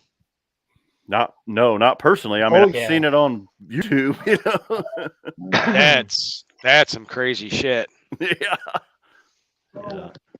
That was a good video, though, Andy. I really do appreciate that. I think a lot of guys will. Like I said, Tall Garage asked me earlier about that, and That's a really good video. I watched it literally right before I came on. And Andy does good videos anyway, you know. Yeah. I watched a Dodge truck come off of one of them portable dynos. That was exciting. I saw one that was over at Indy. They had it was like the 4-wheel drive diesel thing, and that sucker blew up and caught on fire, and it was melting the dyno. Was that the one where the guy barely got out of it? He did, dude. Yeah. I was watching it like, ugh. And yeah, he got out. But yeah, it burnt up. It was scary. I was at I used to spend a decent amount of time up this one place that had a dyno up in Rockford, Illinois. And 2 occasions saw a drag car blow Hey, a back Rabbit tire, Transit, how you doing, brother? Thanks which for was stopping just by. insane. Shit was flying everywhere. And I saw another one explode a drive shaft on a dyno, which was, I had a drive shaft I had a huge joint break right when I was coming out of the water, and it grabbed, you know, and was coming out, wow, you got your foot on the floor, and then beep. And man, that thing smacked the bottom of my car, and I thought, oh, I'm dying. This thing just blew up, you know. Luckily, I had a drive shaft loop on her, though. Mm-hmm. You ever have a clutch come apart and come in at you? I had one. Okay. Very first time I ever went drag racing, there used to be a Ford meet here in Ohio, and it was at my home track at Killcare. And I ran automatic, but the guy next to me, there was a stick class in automatic, but we were just in time runs. And yeah, it came out. So the clutch came out of the cow panel on his, went straight up, came over. No, I'm sorry. It wasn't me. I watched it. I'm behind him. So I was in the water box behind him, and I'm watching it. It comes out of his hood over and goes through the driver window and lands on the guy's lap next to him. And I was like, oh my God. Yeah. A friend of mine was out in front of his buddies. There's 2 of my buddies. One of them was out in front of the house waiting on his buddy to come out for school. And he was out there revving the engine up. Boom, boom, boom. Next thing he knows, he was picking, you know, bell housing pieces out of his face. It just, I mean, he was like, oh, I was barely revving it. I'm like, my ass, you were. You know? The 9,000. Yeah, he was letting her eat. But yeah, we were at dyno day, and they didn't hook it into the floor locks, and they got up about 4,000 RPMs, and the back ones came loose, and it jumped forward until it caught. That will make you wear your brown pants right there. Oh yeah, we were standing. You know, we're all in there standing beside watching it. That car jumped about 4 foot. That's what that Dodge truck I gotta did, go to the bathroom. but it came off. You know, it's one of those portable ones, like on our trailer. Okay, Came off on the side. Oh man, tore things up. Then flopped down on the ground, and yeah, it's scary when that stuff happens. Yeah, my dad was always, when he ran standard transmission, he was like, I won't run it unless we've got a good blow-proof housing on it, because you know when you guys were younger, that was commonplace for clutches just tearing people's feet off and all kind of stuff. There's an article, I believe it's an old Hot Rod magazine from the early 60s, and it was a company testing bell housings, you know, for dragsters, and it was a machine in this room, and it literally would explode these clutches and test all these different bell housings for like whatever SFI, whatever it would have been. So they would just sing them to the moon and let them go. Yeah, and it was a really cool article, and they had like a stock one, you know, stuff that people have modified, and like the professional stuff, and it was pretty crazy. Oh, Patrick said his brother's. I read a lot of that stuff. See, find all the goodies in there. I remember being at the drag strip once, and a guy's drive shaft came out, and it started going end over end, and I'm walking down the return road, and it flew over my head and landed in the back of a pickup truck. I was like, I think I got to go home now. Yeah. Yeah, my mama calling. I broke the rear U joint on my truck, and I took off, hit second gear, and that's when it let loose, and you know, it sounded like the world was coming apart. Mm-hmm. And all of a sudden, it got real quiet and smooth, and I was like, "Okay, what happened?" But I won't go anywhere. You know, I kind of rolled down to a stop, and then here comes the safety guys with my drive shaft. They're like, "You might want this." I'll be right back. All right. Yeah, it yeah, I heard that thing. It was going ka-tink, ka-tink, ka-tink, and I looked over and it was like, whoop. I'm like, what was that? Yeah, there's some scary shit that can happen. Yeah. I saw a guy it was in El Camino, and he did his burnout, and you could see he was getting a lot of wheel hop on his burnout. Mm-hmm. And then he pulled the line when he took off, it started wheel hopping real bad. And then the axle started walking out of the side of the car. My buddy's Firebird did that, and it was spinning around, and it almost hit the starter in the butt. Like it was, it was running after him. It's just going. Ree. Well, this one when it came out, of course the car falls and slides around. Mm. The axle wobbles around and hits the guy's radiator and spikes the radiator. That would be my luck. One of the monster truck shows, Jimmy Cretin and Bounty Hunter. Mm-hmm. He went out. He was doing his freestyle and just detonated it, and it blew. Well, one piston come clear out by us in the pits. Dang! And this gal jumped out and went running out to grab it. That sucker was glowing. Ooh, yeah, no, yeah. Grabbed her and pulled her back. Oh, she would have branded. Yeah. Yeah. Doesn't take long to inspect a hot part. Oh man, we've only done that once. She would have had a permanent souvenir. Yeah, I worked in a muffler shop when I was younger, and my boss had his son there on a Saturday, and my boss ran to get lunch, and the kid was in the office, and I was cutting, so all the slag was hitting the ground, and I had like dark glasses on, I was cutting, and I heard him say, "Ooh, look, little balls." And he reached down. I mean, it was like slow motion. I'm like, no, man, he grabbed a handful of that slag and he just, he's just looking at me and I'm like smacking his head, like, get that out of there, I'm like, your dad's going to kill me. Your dad's going to kill me now. And that was the first thing he said. He was like, well, son, doesn't take long to inspect a hot part, does it? That poor kid. Then he becomes a welder and does it for a living. Yeah. You get him in the ear hole. Oh, yeah. Yeah, Hunter got that the other day. He was like, Dad, I forgot to put my hearing protection in. I was like, yep, now you got some melted earwax, don't you? It's kind of like hot brass down the back of your shirt. It's so bad. So bad. I've had a lot of incidences with a cutting torch.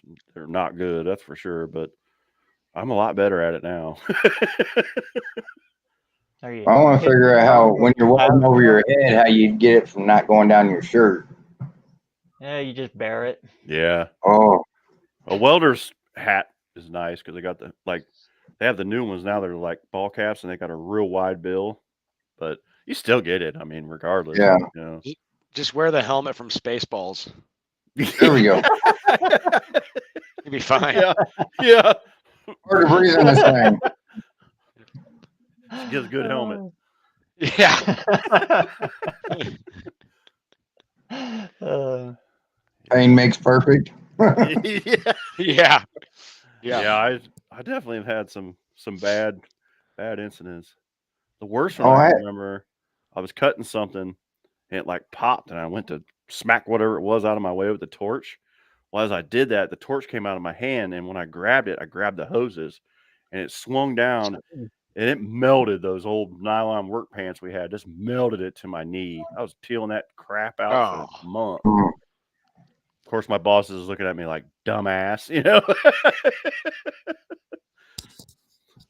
Yeah, welding with mechanic gloves. Yeah, those are nice scars.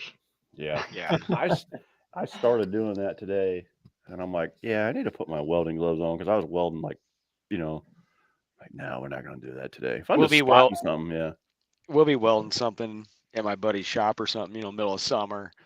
It's just like idiot shorts and flip flops. You're holding it for somebody.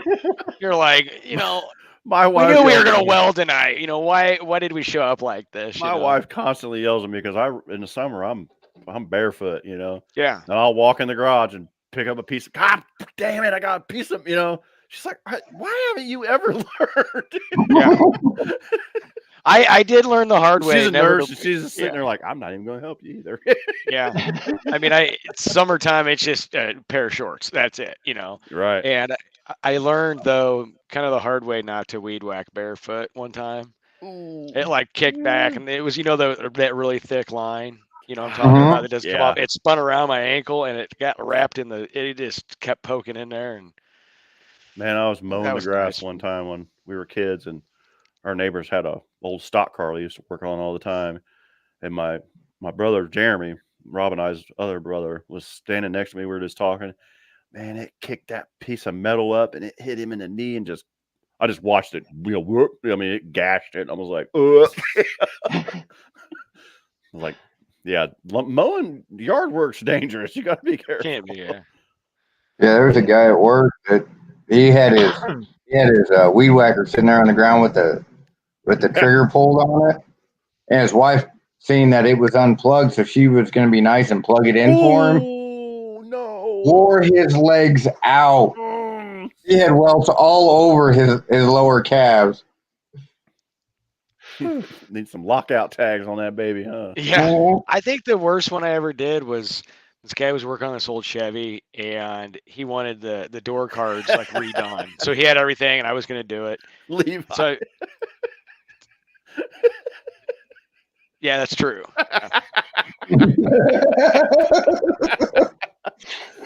So I'm sitting there working on this like door card for like this 50 Chevy, and I remember like there's like this little like spring clip that they each went the opposite way, right?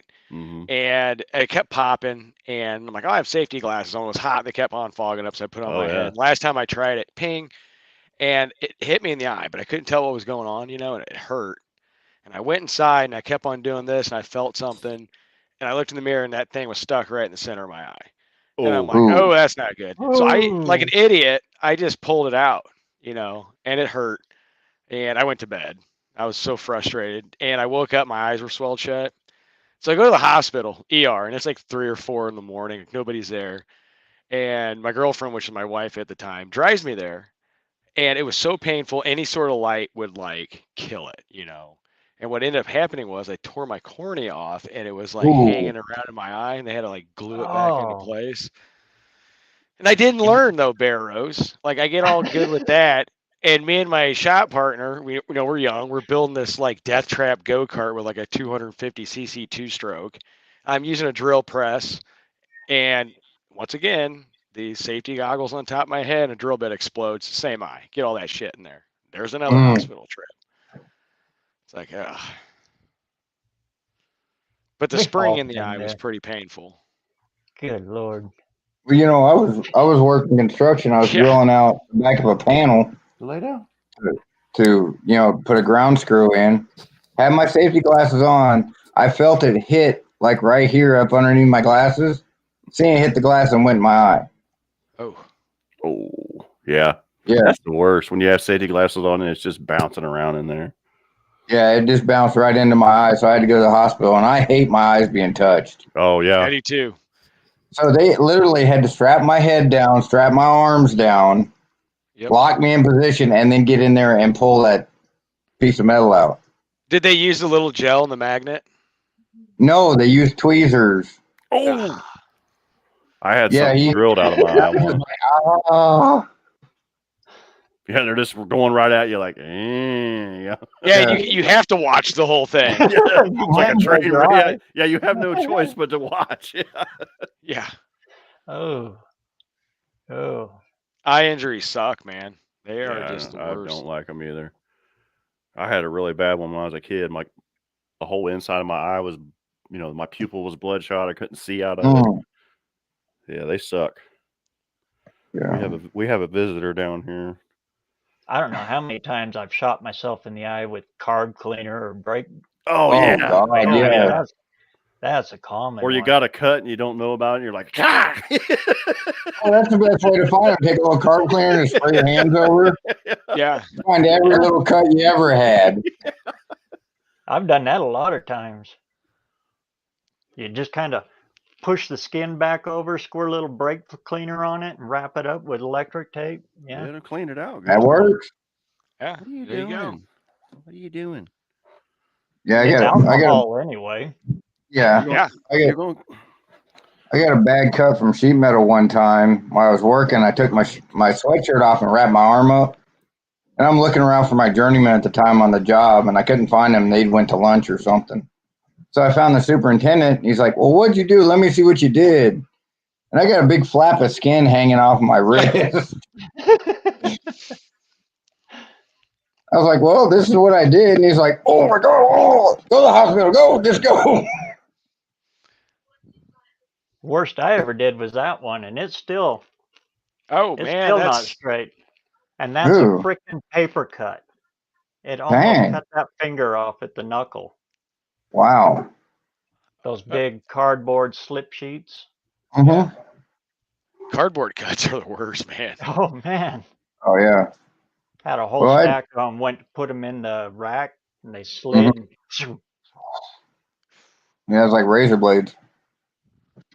Yeah, I was cutting one of those metal studs in the in commercial buildings. Oh yeah. It's in my way, and I cut up underneath it. And right when I made that last cut, I was like, "Oh, that's gonna," and it sliced me. Is that moment I fucked up? I was we were at work and we were building these racks, and a buddy of mine was holding this piece of angle iron, and it was like the L shape, not the tube stock. And I thought he had it, he thought I had it, and he let go, and it fell and hit me right in the shin, and it was stuck, right? And I'm like, and I'm standing there, and this thing is stuck. It's like against the bone, right? And I'm like, dude, you got to pull this thing out. And I'm already supposed to be off work because I had a what do you call those dinners before a wedding? Rehearsal. Yeah, yeah. It was for my twin sister's wedding, and I'm in wait. it. Wait. Yeah. So he pulls this thing out, and it is just like this giant flap of skin, and it's bleeding everywhere. So I'm already running late for this thing. So what do? We just like tape it, glue it like pour the liquid skin and tape it, and it thought it was okay. And my sister, she's a nurse, and she said, "Oh, you go to the hospital." I'm like, I can't, So of course that night I was back in my drinking days, just get hammered, figure I'm fine.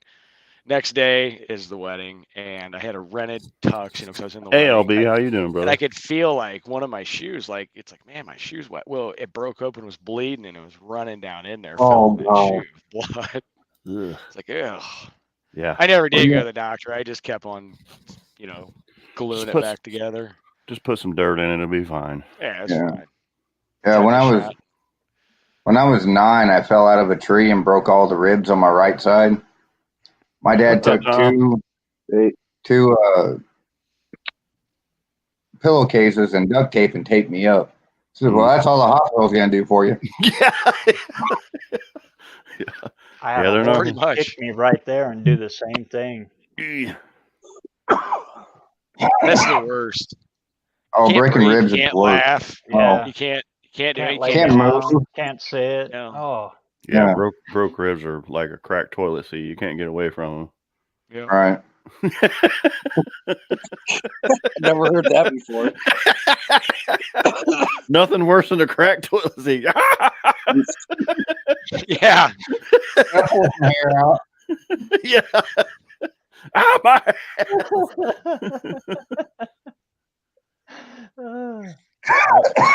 What dynos do we have, Patrick? Yeah, we have engines and chassis dynos here. Ass pincher, Depending your age, it could be a nut pincher too. Right, yeah. Drop them in the toilet. Yeah, water gets cold. It's the weird hour. Yeah, it's about that time. It is, isn't it? Yeah. Yikes. Yeah, it's after 9. I should probably be getting off here pretty quick. Yeah, it is getting bedtime for sure. Yeah, there are a lot of engine and chassis dynos around us. We've got a couple. We've got a pretty decent, like, high performance place that does a lot of crazy high end stuff, and they've got one of the new hub dynos there, which is kind of neat. I know we have like the big diesel truck place, and then we have there's one right by my work, and they run them down. By my work, there's a real nice stretch of road, flat, and man, you can hear them out there some days just letting them eat.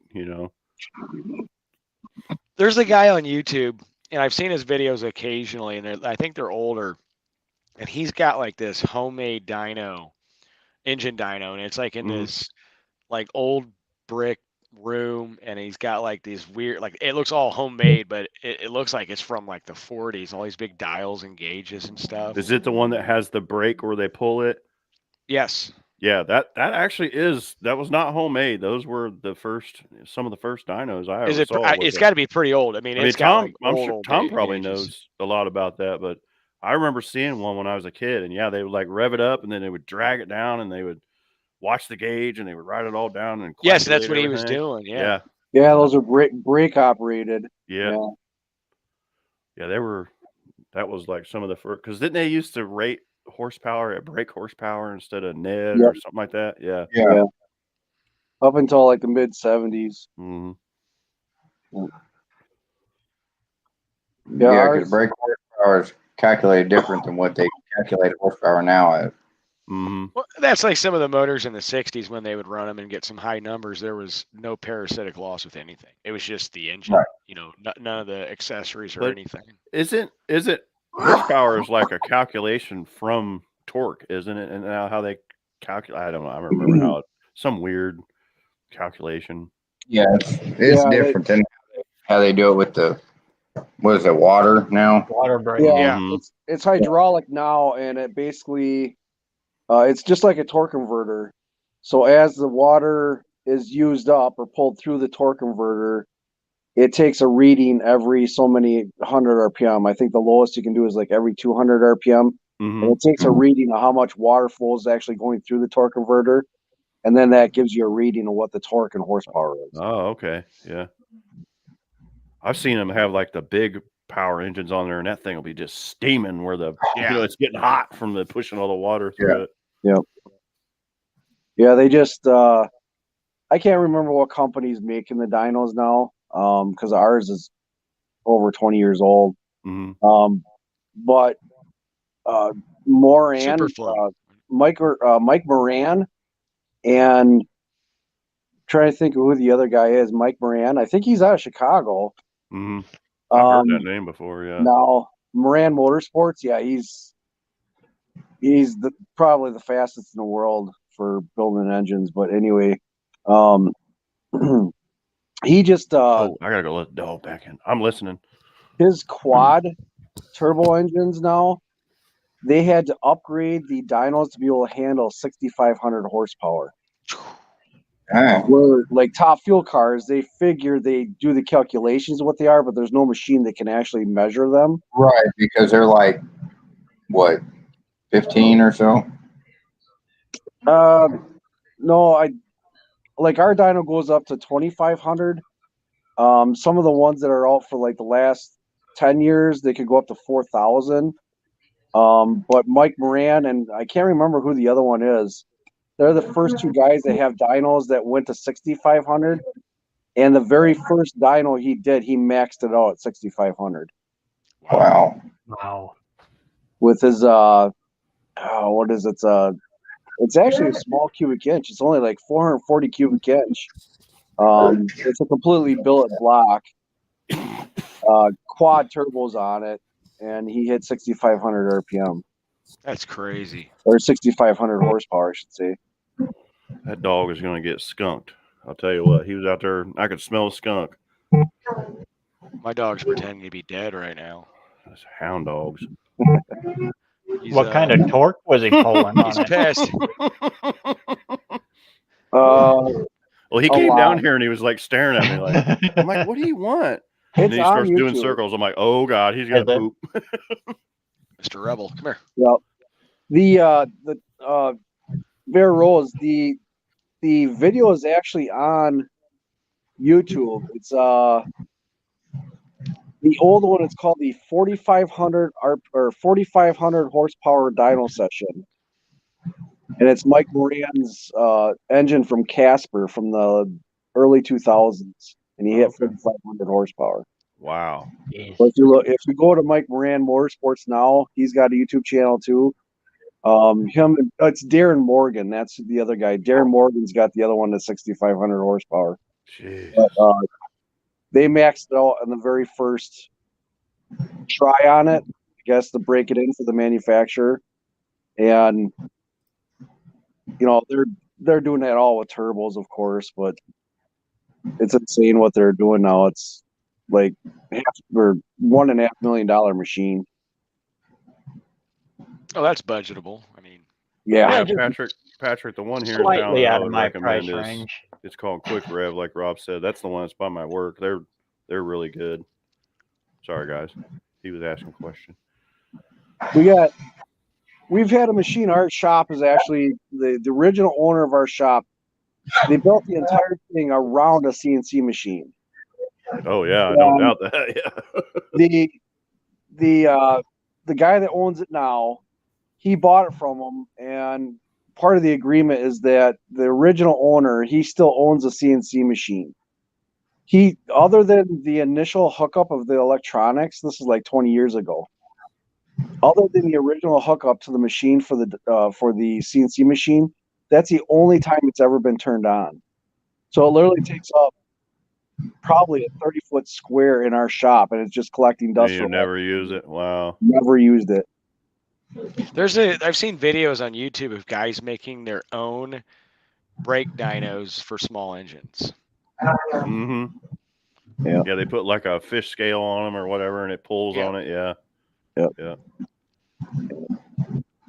They're just measuring torque. Yeah. It's pretty neat. It is neat. Yeah.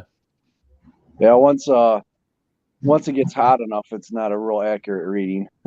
Yeah. Yeah. Exactly. Well, guys, I got to take off. Yeah, I'm getting ready to shut her down anyway. Have a good night, Barrows. Take care, man. Y'all. Take care, man. We'll see you next week. That has got to be one of the coolest dudes on YouTube. He is. Oh yeah. He's so laid back, man. He's just, and he has a lot of knowledge to pass on. That's he like does. I think that every day, like when I get comments on my posts and stuff, guys are, giving us, hey, keep up the good work, and then now it's the guys that we've met in the last 3 months. There's so many guys, so many good guys, so many smart guys, so many, articulate, very intelligent. It's like we're blessed to have this community, and we're not afraid to share the knowledge. No. And I think one of the biggest things is I've noticed since I'm doing this, and like there's a lot of people that'll comment that aren't part of this, and they're like, well, we do it this way. And it's like, okay, then fine, you do it that way. And good you're for gonna you. Get that, but so far there hasn't been any like egotistical people. Those are the ones that get under my skin. I think maybe we had one earlier, but we shoot him away pretty quick. But it's like it's just so cool. But like I said, the thing, and I've probably said this 100 times already, but it's like how many guys are out there that we won't ever get that knowledge from, that are still around, that just don't share it or don't know how to share it or don't want to share it, but there's just so much stuff out there, in the internets and the YouTubes and the Instagram, like, me and you communicate on Instagram and I've got TikTok videos. I have talked trash about TikTok, and I have a video that just blew up, and it's like 700,000 views on it. It's a stupid video, but it's like we're all so interconnected now. But it's like it didn't know where or who to connect us to, how, and it's like But then I did a short. It's crazy. I did a short today. I was talking to Ken from Tall Garage. He had something blow up, and he gave me some advice. Yeah. I mean, his advice is good. Ken's cool too, and he lives in the same state we do. So I made this short, trying to do something funny, catchy, and he's like, "Oh man, just use a name." And I was talking to him like, "Oh, I'm gonna make fun of Greta Thunberg, the climate change Nazi." Yeah.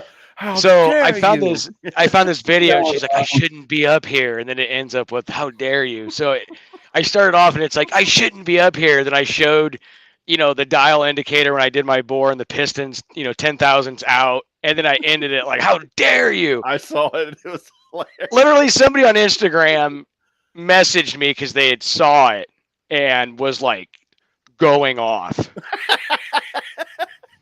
I would be laughing like, I did good. I'm not going to confirm or deny, but I might have sent a picture that looked like this.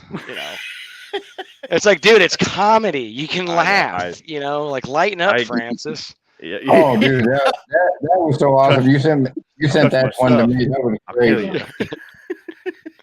But I was just, I was just like, okay, I'm just gonna do something stupid and funny, and everyone knows that name on YouTube. And keep doing it. Yeah, I got some more coming, and like, like Big Mike and his tractor name.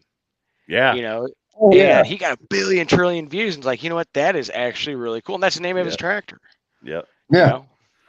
Yeah, it's like I said, it's just, and that's gonna happen when you get bigger and you're on here longer, and it's like I had that guy comment on my video the other night when I'm putting the V8 in the S10, like, oh, you shouldn't have done that.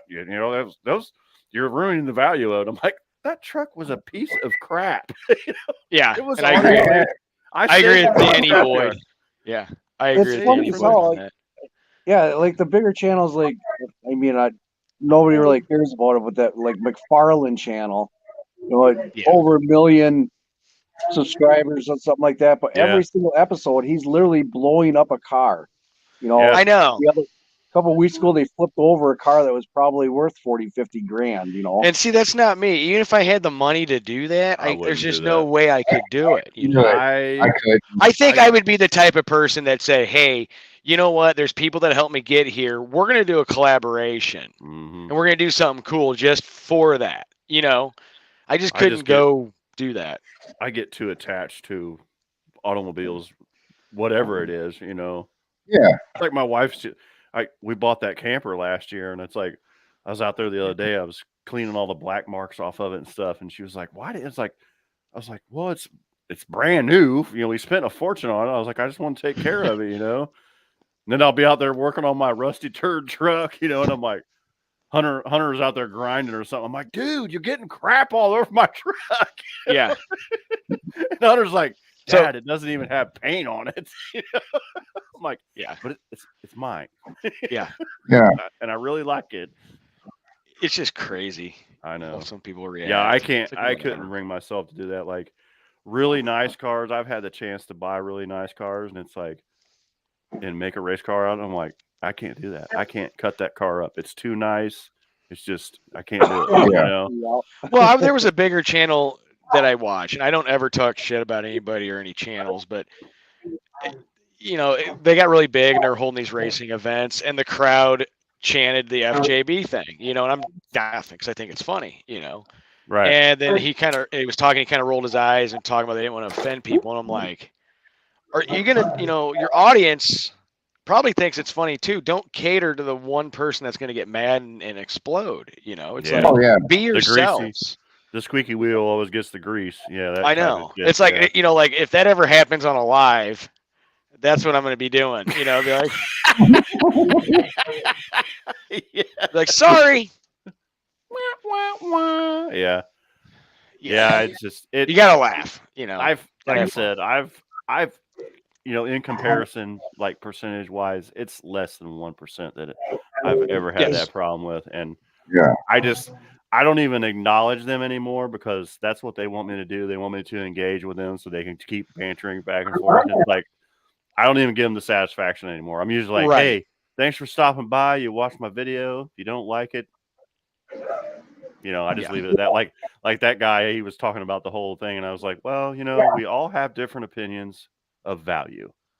And I just left it. It was like I started typing this big long thing like, the car was, I got it, and it had no floors in it and no mounts, and I've made, I built the whole truck back pretty much from nothing, and I'm doing this and doing that, and the engine was blown up anyway, and and I'm like, delete, and then I just said, we all have different values on different opinions on value. And I'm like, not giving him the satisfaction.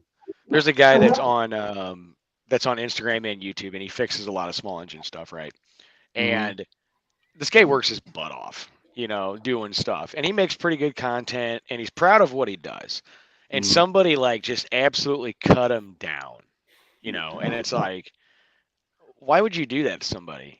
Yeah. Even if you're doing it wrong, you're going to learn from that and catch it and find out, okay, maybe that's not, it's like the old Thomas Edison thing or whatever it is. Like you didn't find one way to create a light bulb. You found 2,000 ways not how to create it. He did. He did. Yep. So indeed, when you see people cutting it down, I always like, I had a friend say something to me about something. I'm like, well, what are you doing then? What do you mean? I said, you ain't working on shit. Right. If you're like, going to what get do like, you, what do you have? What do you know? And I'm not Yeah, even saying even car wise, like, are you building a house? Are you building your garage? Like, show us, right. Yeah. You obviously Yeah, have I mean, skill. yeah. At least like we're out here trying to do something, even if we're doing it wrong for whatever. And even if you fail, at least you tried. Mm-hmm. Yeah. You know, And if that's it's the whole totally thing. wrong. But then sometimes, like when you see somebody really screwing something up, you're like, hey, I really like to tell this guy, hey, maybe you should try this. But then I'm like, no, because then the butt will get hurt, and it's like, Yeah.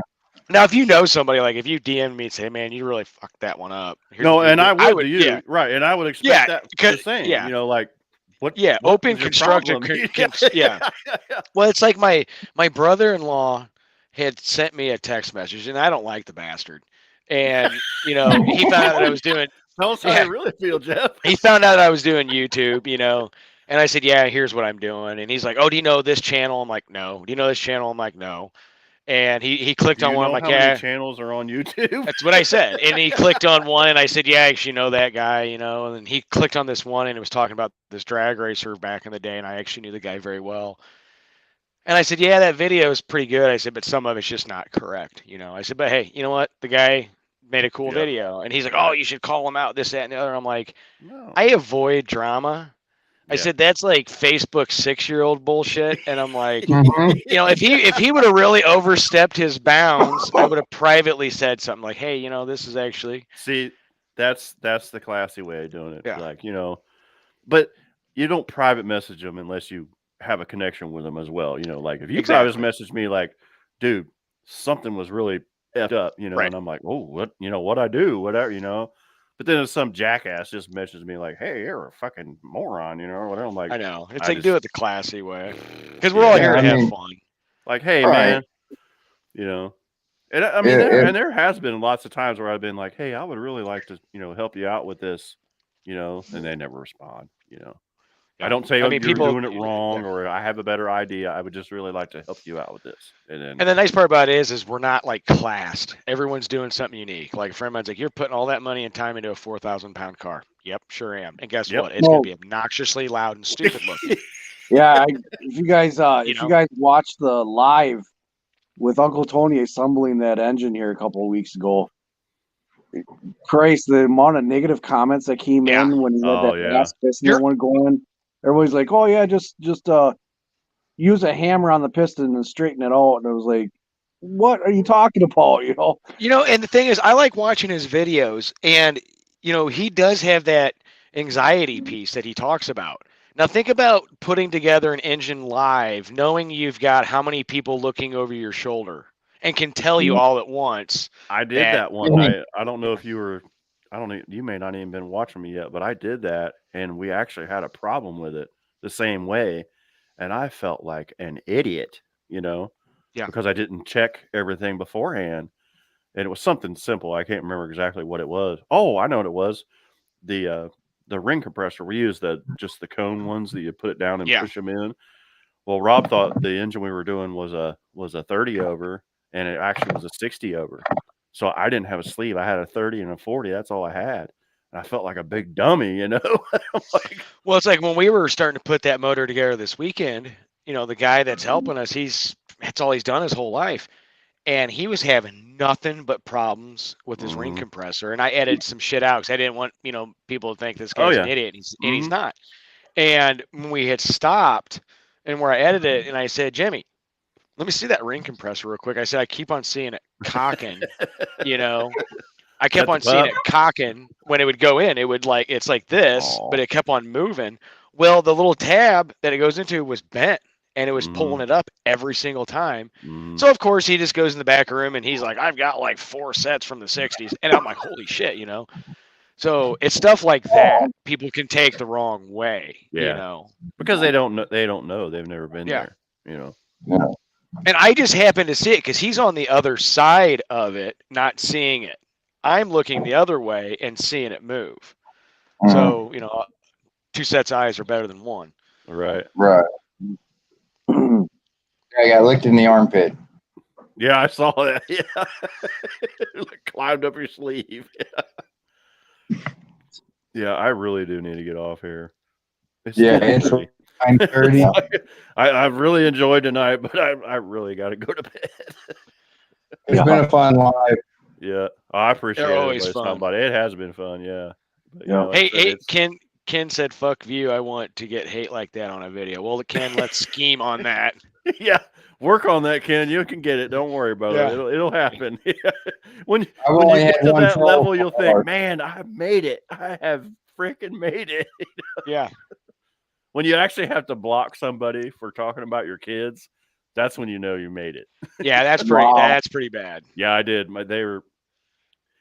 Somebody started talking about my daughters, and the video that they were commenting on didn't have anything to do with my kids. And I try to keep my kids and my wife out of the videos. I do too. For that reason. And that guy made me, I was like, you know what? I was like, you can meet me anywhere you want to, Jack.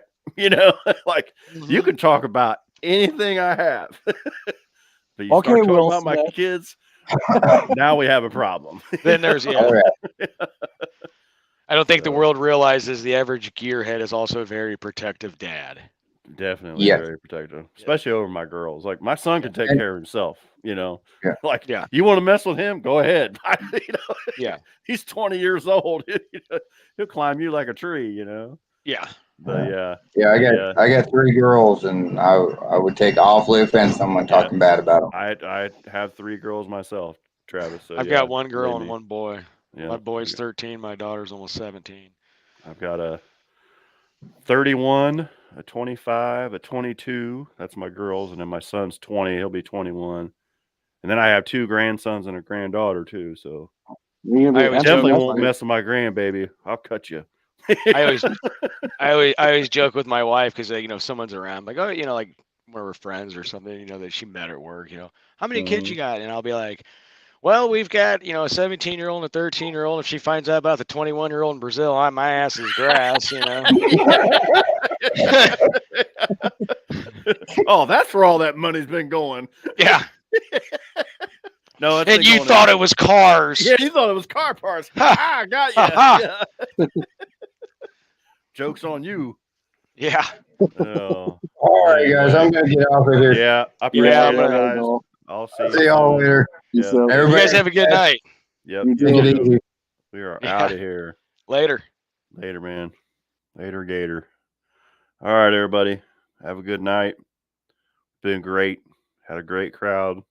Hope I didn't miss any important messages. And I'll see you next week. Get out there and fix something.